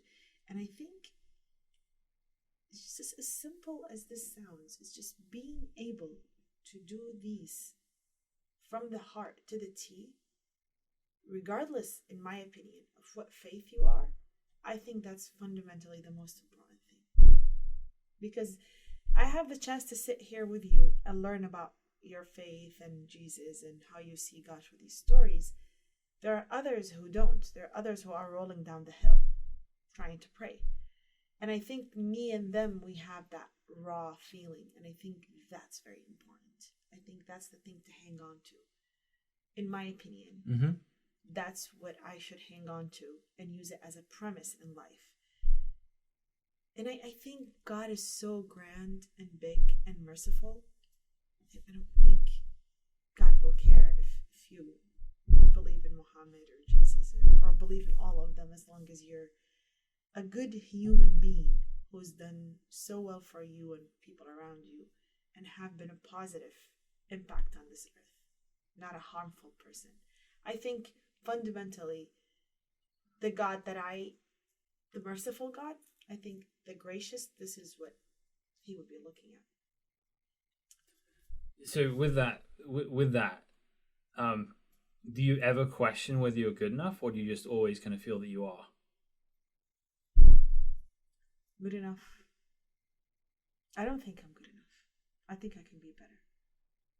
I think I can do better. I think I'm capable of doing better.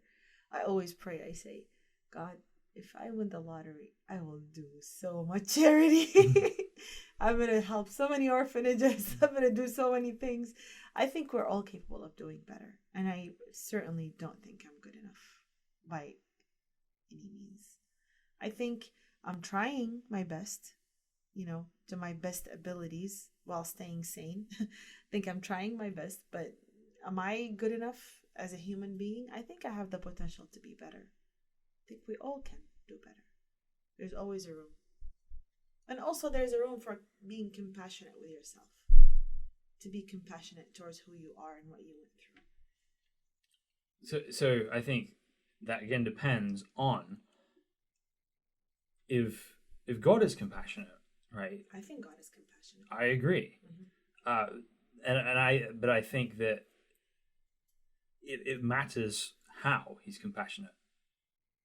That there's some things, right, where I don't have an excuse, and there's others where maybe I do, but ultimately I have to take responsibility of my own sin and trust God and repent of it and hope in him. And because because it's not about me being compassionate on myself, but I believe God has objectively shown his compassion to me through Jesus, and I can actually rest in that, right? I don't even have to worry about it. It's done. There's no fear left. Yeah, I have a problem with that. That I can't subscribe to that. I just don't believe in that. I don't think that I should have to lay all my worries on Jesus or Muhammad. I think I should be questioned for my choices, and I think I should think before I do something, and I think I should take responsibility and assume responsibility for my choices as an individual human being. I think that Jesus the Christ was there for a good reason, and others as well, like Moses, Muhammad, whatever. But the idea of me, doing what you said and not having to worry about, no. I think you're missing the point. Yeah. Because it doesn't mean you stop taking responsibility for your actions. But you said you're not going to worry about it anymore. I'm not going to worry about having to pay it back, right? Why? Because it's done. It's Why? A clean slate. Because says who? It says God himself. According to you, to your faith. But that doesn't make sense to me. Okay. But ultimately, right? And there's so many people that doesn't make sense to them. Yeah, for sure. But either it is actually true or it's not. Like either Jesus is God's way of having sins forgiven, or he's not, and I'm delusional, and that story's been made up, and I believe it. I don't think you're delusional. I just think that it's not so black and white. Like I said, if you were born in Rome, you're gonna be Catholic.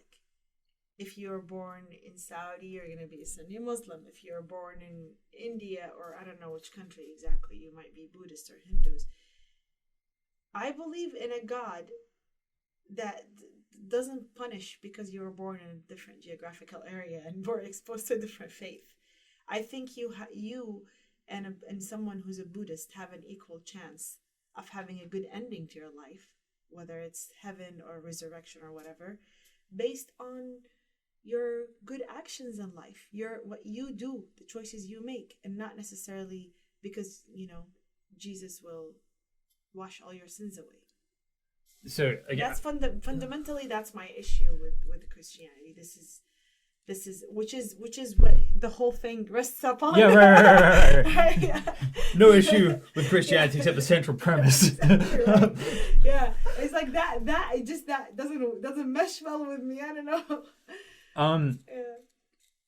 So, I mean, there's several reasons it would make sense that wouldn't mesh well with you from my perspective, right? Yeah. Because, you've got the Muslim cultural background for one thing. There's a bias there. But you've also had the thing where you haven't had people that protect you, right? You've been alone in the world in a lot of ways, and you've had to fight and survive and make your own path. Sort of. I had my mom. My mom was my backbone until 2016. I mean, she was there my whole life, into my 30s. So I've had my mom my whole life, and she was an iconic. I was raised by a strong woman. My mom was a really strong woman.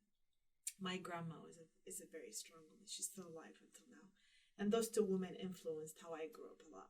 They sort of ran their own business and they were taking charge of their own lives and took responsibility of their family. So they were very, leaders. Right. And so it's not necessarily like this. It's just, I think we're responsible for our own actions. And I place a lot of pressure on humans. And I want to take this whole, let's put the blame on evil. Let's put the blame on this. Let's hang our sins on Jesus. Let's do this. You're a human being. You should be able to assume responsibility for what you're doing and make good choices, even if there was no God. Although I do believe there is a God. Right. So here's how it would work from a kind of Christian perspective, right? So let's say you get in your car, you're backing out of here, and you crash into the side of a car because you're texting. Okay. Right? And that car is a $1 trillion car owned by Jeff Bezos. Right? but it's your fault, Mhm. and you cannot pay that back, Okay. right? Mhm. So at that point, you either have to be forgiven for that, Mhm. or you have to pay it. Mhm. But still, there's damage that has to be fixed, right? Yeah. Right? Mhm. Somebody has to pay for it. Okay. You pay for it, or the owner pays for it. Okay. If you say, "I'm so sorry," but the owner says, "It's okay, I'm going to pay for this myself, I forgive you," you're still taking responsibility for your actions by apologizing and repenting of them, Mhm. right? But you're just not able to pay for it. Mm. So with sin, right, fundamentally, from a biblical perspective, sin is rebellion against an infinite being. In the same way that in this world, if you lie to a child, they might cry. If you lie to an adult, they may be annoyed at you. If you lie to a judge, they can send you to prison. If you lie... What about a sin is a sin because it's just not good for humanity? That's Look at true. the face that you just made. Like, it's because you have an issue with this. I do. It's like, but it's not just that, right? But it basically turns God into, an unfeeling, distant thing that has no. No, God gave us free will. Yes. Yeah, and we should exercise that with caution. But but basically, I would put it this way: that all of your life, all of your talents, your mind, your heart, your children, like are gifts, right? They're ultimately but they're on, kind of on loan to you. The resources have been given to you to steward by God, right? It's like your life is kind of on rental in some ways, and you have to do. I never thought about it this way. You have to do good thing. You have to do good things with that. I never thought about these things being like rental and gifts. I just thought, this is God gives you what you can handle. This is how I thought about it. There's with the gifts, there was always a price for everything. There was good things. Also, they came with a challenge. Mm-hmm. There's gifts and there's a challenge with it. There's a gift as a child, but then there's the challenge of raising the child, right? Mm-hmm. There's responsibility with everything. So I don't necessarily think these things are gifts, And the same concept is that sometimes I think that people having a lot of money, while it's a blessing, it's also a huge burden because they're always imprisoned by the worry about losing this money. It can be. Keeping it. It can be, right? Can be. And a lot of people complain about that and alienates them, makes them have trust issues sometimes, right? People around them. So it can have its host of issues with it. It's physics. There is a reaction to every action. I don't know. So the way I think about you, Mm-hmm. right? I would think that you are a gift to this world. Mm-hmm. That you reflect the image of God in a way that no one else in human history does. Through your mind, through your heart, through your art, through your parenting, right? That you are a unique and irreplaceable gift of God to the world. Everyone is. Yes. Yes. Right? Yeah. You jumped to that a little too quickly for my comfort. You got some self-value issues there, Hiba. But so if somebody comes and murders you, mm-hmm. they are sinning against you. Mm-hmm. But they're also sinning against the one who gave you to this world. Mm-hmm. So I believe all sin is fundamentally against humans and against God. What if the person who murdered me is someone who's just mentally ill? I have complicated opinions about that come from a complicated experience. No, seriously. Let's say someone is seriously mentally ill. Like serious mental illness. Yeah, I've seen it. Schizophrenic, psychosis, some real... Someone needs an exorcism. I don't know. Yeah. Someone who has a real problem. So how do you see that? That's where the gray area comes in. Have you had a long-term interaction with someone who is schizophrenic and try to kill someone? No. I've heard of stories. I've read some things, but I haven't personally experienced it. I was working at a clinic, and I had a client one time. It was very strange. Came with his mom. He was an older gentleman. His mom was really old. He sat in the chair. I was a dental assistant at the time. And 10 minutes later started saying some weird things. And he just got up and left. And then his mom, she said, I'm sorry, he's schizophrenic and he just has an episode. And it's almost as if he woke up from a dream or something. Like, what am I doing? And he just got up and left. It's his dentist appointment. So he left his mom. So, I mean, that's the closest I've been to anyone who is schizophrenic. But, I mean, people could have, there's so many mental illnesses. You don't know. I mean, so there is, I've gone through this a couple of times. Once with my best friend from when I was 10 to 20. And it started out with a lot of weed and conspiracy theories, but then the conspiracy theories started getting closer and closer and closer until he was convinced that the very specific reality we were living in, the town we were living in, was a prison built to contain him. And his father was not really his father, but the chief jailer of that town. And there were two of me. There was me, there was an evil twin. That I was the son of the ghost of Albert Einstein. You can laugh, it's ridiculous.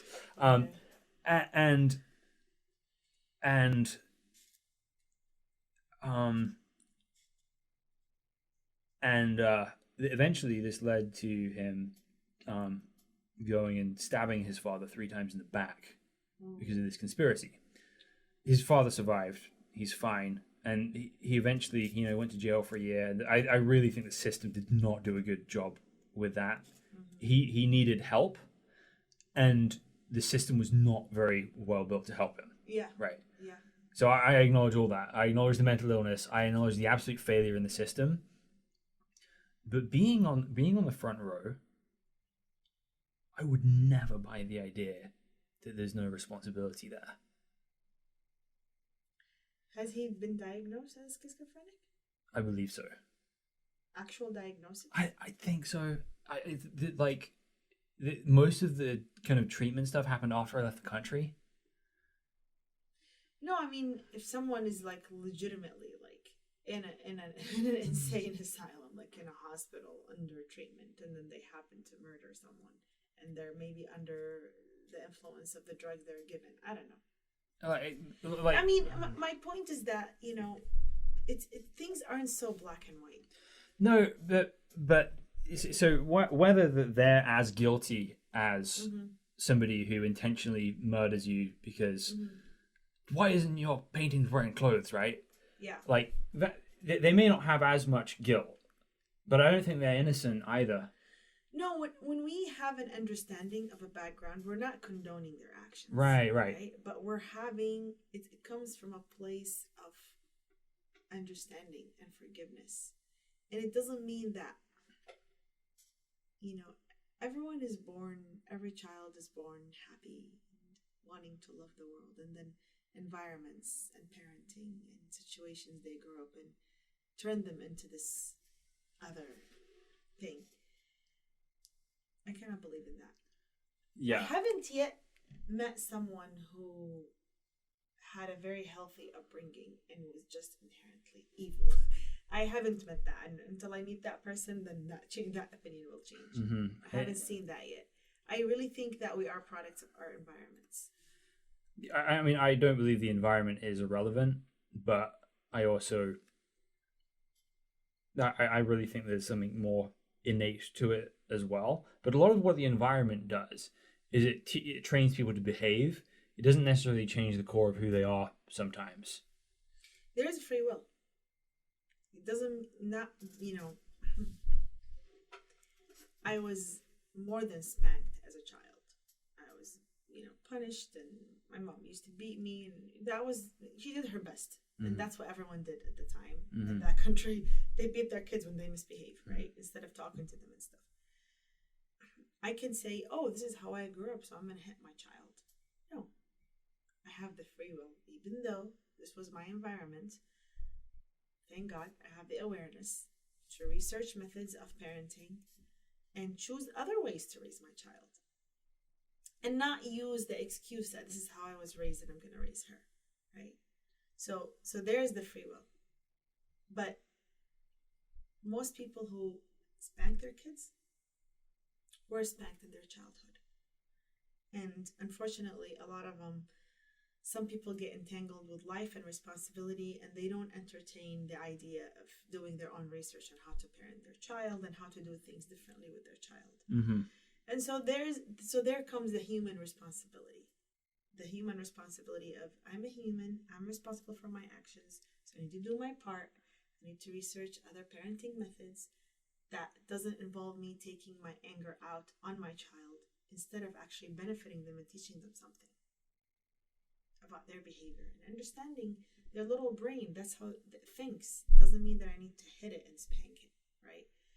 So I think that goes back to the same belief that I have about human behavior and the concept of God and everything, is that I don't want something to hang everything I do on. Instead, I want to challenge humans to be good on their own. And I mean, I think it would be great if the presence of God and the belief in God can strengthen that even more, but not necessarily, having someone to pay my debt when I hit Jeff Bezos' car. Having a way of paying that debt, but not like maybe working for it or something, but not necessarily just saying sorry and having someone else pay the debt. Yeah, but but at that point, what you're assuming Mm-hmm. is that what you've done Mm-hmm. is kind of small enough that you could fix it. Well, it depends on what it is that I did. Some things are bigger than others. Well, and yeah, that is true. Uh-huh. But you're also not the one that gets to decide that. Well, to a certain degree, We we can assess that to a certain degree. That's why we have judicial system. Yeah, but or should we not have judicial system? no, I think that there should be, but I'm sure there's times in your life Mm-hmm. where people have hurt you profoundly and have been like, "What are you talking about? It wasn't a big deal," right? And they completely overlook the evil they have done to you, because from their perspective, it wasn't. And I used to think like this, and then that changed because I gained an insight and perspective into the human mind and their psychology, and I adopted more of a forgiving persona. So I used to hold a grudge against someone for 22 years. I didn't speak to them because I was so angry at them. And then I had to do a lot of soul searching and reading about forgiveness and all of that. And then I forgave them. And that was a huge relief. But that experience taught me that, when that person says, "What do you mean? That's not evil. I didn't do anything." There's two things that are happening in their mind. Either they are so weak that they are manipulative and they're trying to hurt me, in which that comes from fear on the inside. They have a fear inside of them that drove them to be manipulative and weak. They're not strong enough to do the right thing. Or they inherently had grown up in an environment, had a set of experiences that made them think that this is okay to do. So by their own standards, it's okay. By my standards, it's hurtful. So thinking this way, gives me the peace of mind that it's not so black and white that someone's just going to target me. No, it's bigger than that. That's another human being with a different set of experiences. Now, it doesn't condone if they did something, if they stole from me, if there is things that should be done, of course. It doesn't condone their bad behavior. But that understanding, it's a lot less personal than what I used to think it is. And that was a relief for me. That was a huge relief, because then I stopped focusing on what others are doing and why they're doing it, and I focus more on myself and how I react, and how I can cultivate love and peace on the inside, and that helps me attract positive energies into my life and people who resonate with me as well. So, what if the bad things you have done, the bad things you've thought, those sorts of things, are a bigger deal than you realize? No problem. I'm sorry. Yes. They're a bigger deal than you realize, and you cannot face up to those things because of your fears. And that in this equation, right? So there's that God's standards are not met, and it's not just an oopsie. It's something that's much, much more severe than that. Says who? Well, again, I'm asking you the question, what if, right? But says who? Well, if God himself says that, I am not knowingly doing something that I believe I'm going against. I would have to believe that. I would have to believe that this is bad, and I would have to believe that I'm purposely doing something. do you think anybody who does bad things thinks, oh yeah, I'm going to purposely do something bad? Or do you think they justify it? I think a lot of people justify it, right? And I think bad is such a broad word, right? Something that we consider not as bad, others consider as terrible. Right. So a lot of this is perspective. Yeah. Right? Yeah. And the what you ultimately have to figure out is what is God's perspective on this? Because if it's just, your perspective is, okay, well, when I've done something bad that God does not approve of by doing something bad to another person, right? Then, okay, well, it's bad, but it's not so big a deal that I can't be the one to pay for this and fix it. And what the Bible would say is, no, you don't actually realize the magnitude of the wrong that you do. And not just against people. When you do wrong to people, you do wrong to God himself. It's a parable Jesus tells. It's also repeated in the Hadith that when you did these things to me, you did these things when you did these things for the least of these people, you did them to me too. And when you did not help one of the least of these people, you refused to help me as well. So if you are, if there's more, so what the Bible would say is the severity of sin is much worse than you would like to imagine it is. And when you see it for what it is, that you see it all comes from a place of idolatry, of shirk of the heart, which wants to prioritize things that are not God and prize those instead. All sin comes from that, and all of that is severe. And so the only way around that is surrender. It's to say, there's no way I can be good enough for you by the things that I do. I need your help to be okay.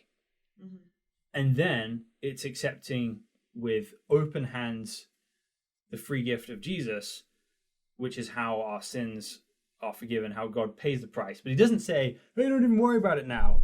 He says, because I have loved you with unfailing love, and because I love you so much, therefore you go and do likewise. You forgive people, you be kind to people, you make the world a better place. Out of a place of surrendering to him, having received his love, and then sharing it. Why can't we just surrender to God? Well, if you're saying, okay, if God says to you, surrender to me by trusting Jesus, and why doesn't God just say to surrender to me? Why do I have to have someone in the middle?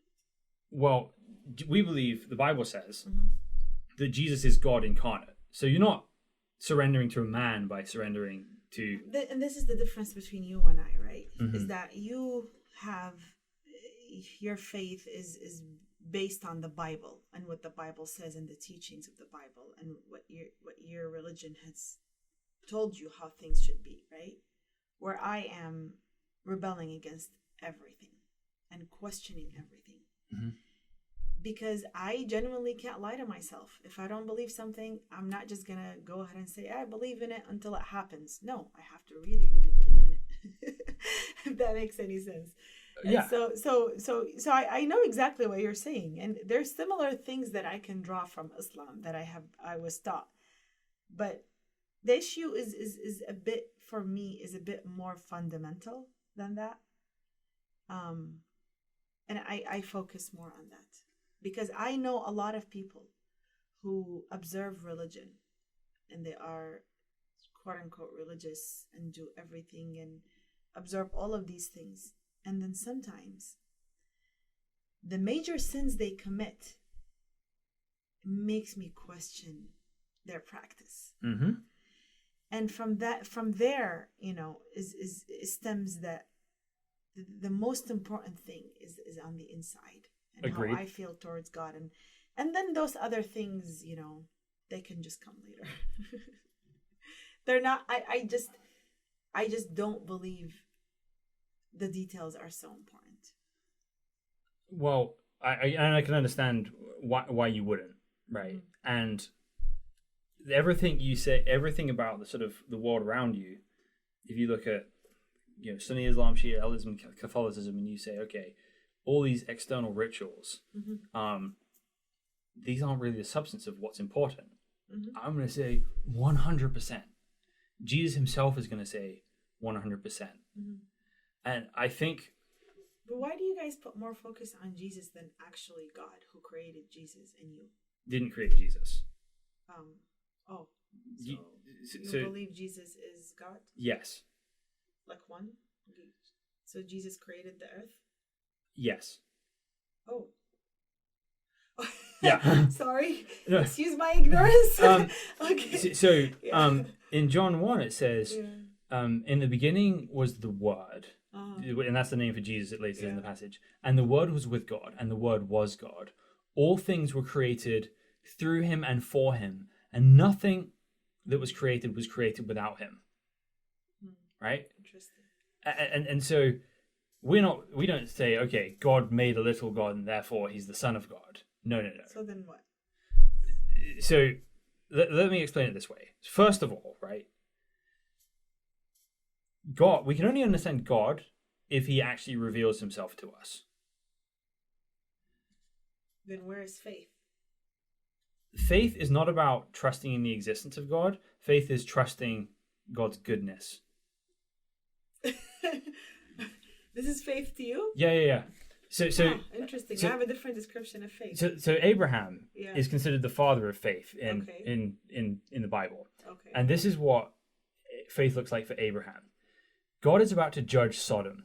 God is standing next to Abraham, interacting with him, right? Mm. At that point, Abraham knows that God is there. Mm. And Abraham says, okay, don't be angry. Mm. But if there's 50 righteous people in the city, will you destroy it? And he says, if there's 50 people in the city, I won't destroy it. He says, okay, don't be mad. But what if there's 40 people? Mm-hmm. And it's like, no, I won't destroy the city. He says, okay, what if there's 5 righteous people? Will you sweep away the righteous with the wicked? Will not the God of the earth, all the earth, judge what is right and do what is right? Mm-hmm. And God says, if there's 5 righteous people, I'll spare the whole city on behalf of those 5 people. Mm-hmm. So for that point, faith has nothing to do with Abraham being like, I think there's a God here talking to me. Mm-hmm. He can see him and touch him and hear him. Mm-hmm. Faith is trusting in his ultimate goodness for how he's going to interact with the world. According to who? According to... Who? Like, how do you... And this is going to sound very elemental, but how do you know the accuracy of this story? So there's a few things, right? Mm-hmm. So with the reliability of the Bible... Why do you think the Bible is so reliable? Where do you come with that? Seriously, I'm like, how do you for sure know that? So a few things. Some of them would be when it accurately predicts the future. Does it? Yeah. Predict the future? Yeah. So Isn't that a sin though? no, I mean it's a sin for people to try and do that. But not if God does it. So how does it predict the future? So written in 600 BC, Okay. the book of Daniel, which there's scores of evidence, manuscript evidence that it's written down before these events, and people are referencing it before these happen. That it predicts that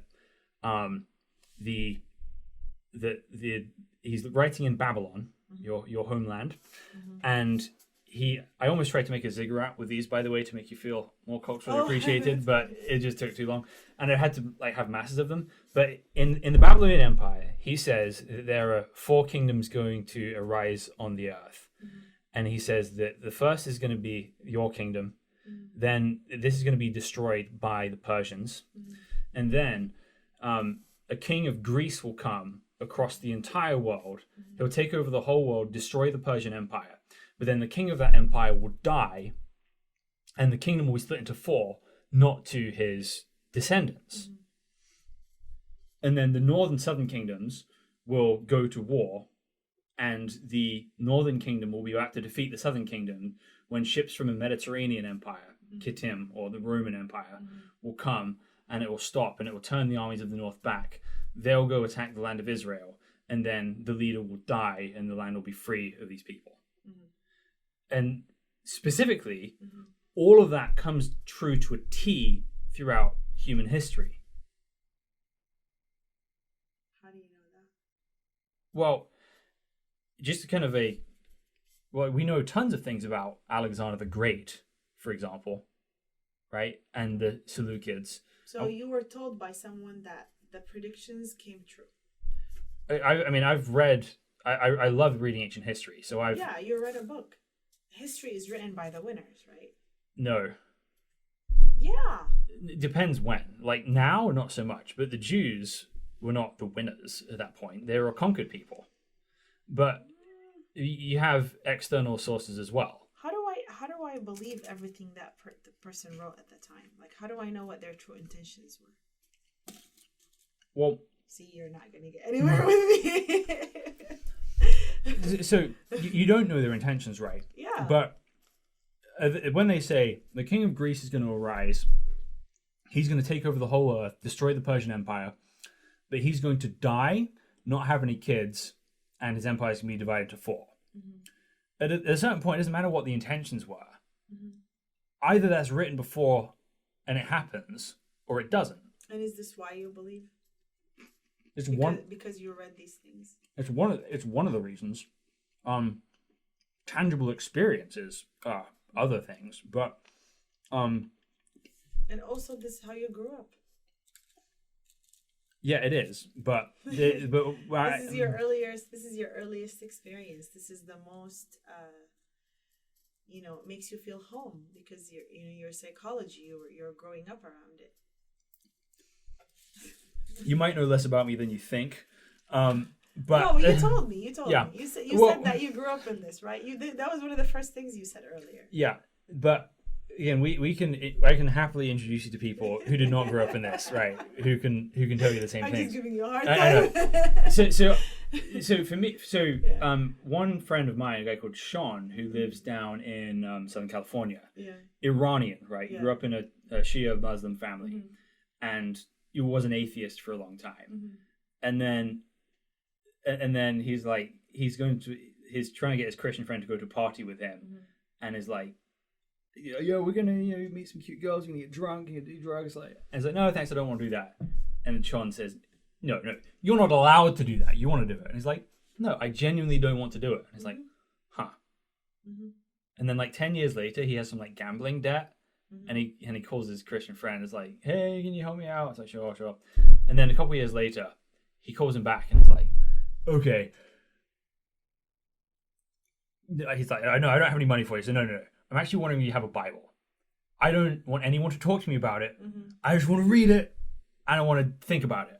There's a lot of people who aren't Christian who would behave that way, even without any faith.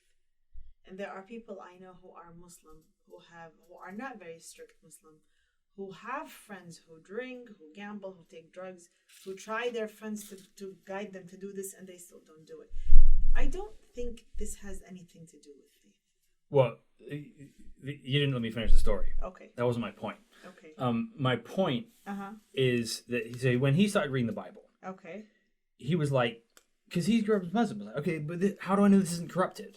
Okay. Like, how do I know that? And so what he started doing is he started investigating all the predictions about Jesus as Messiah in the Torah. And he's like, this is true, and I know it's true. Because all this makes sense, and it works. And it all fits together perfectly. And I just kind of know. And it makes sense of reality.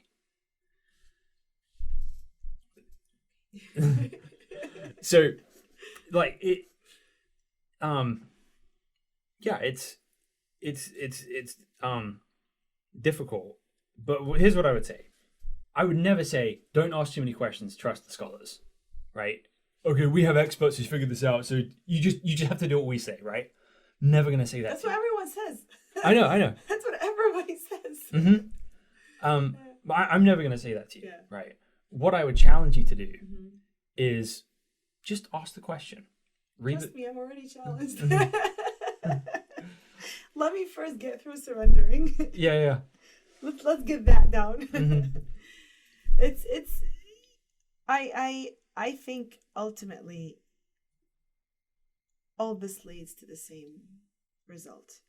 I probably would want to indulge more in charity work and think about that more and give that more of a thought than having to focus so much on which exact faith I should fall under. And you know, I genuinely don't believe that God cares if I am Christian or Muslim or Jewish. I genuinely believe that God would judge me and love me regardless, as long as I think God loves everything that he created. I think there's this connection, just like how we have a connection to our children.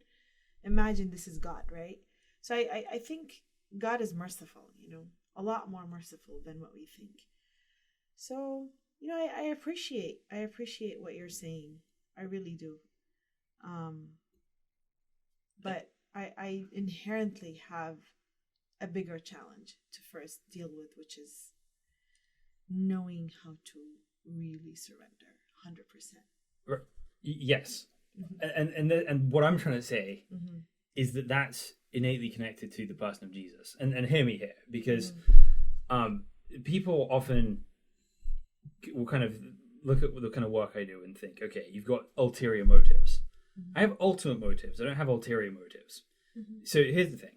I want you to make great art. I want you to be successful. I want you to be safe. I want you to be secure. I want your daughter to thrive, and you see her be successful and do all that. I want you to be secure. I want you to have to not worry about money. I want you to do good in the world. But above all those things, I want you to feel loved and treasured by God. Before all that. What makes you think God doesn't love me already and treasure me? I think God loves me and treasures me already. I think I have a blockage in understanding that. I agree.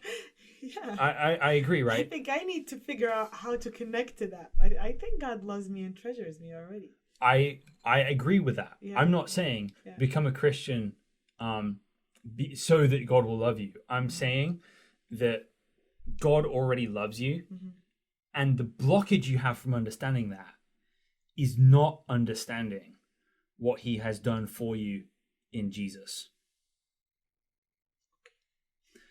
One quick story, because we ran out of film. Yeah. But like last time, did it stop recording? It's recording audio. Oh, okay. There'll just be a black screen for the last minute of the after show.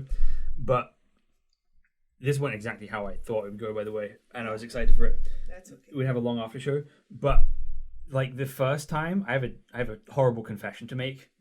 The first time you came on the show, there was this awful technical difficulty that I found out that when this camera that operates through an app, when it gets a phone call, Mm-hmm. it freezes. Oh. So the first 7 minutes is you and I talking. Uh-huh. And then the whole rest of the episode, it's fixed on me the whole time. Oh, yeah, I remember that. But what I did is I went in through the footage Uh-huh. and I found any part of footage where your mouth was behind the microphone. Oh, I saw that. I thought, what's wrong with the camera? I remember looking at this, and I was like, why is the camera zooming in on me like this? I was like, okay. Because it was the only time.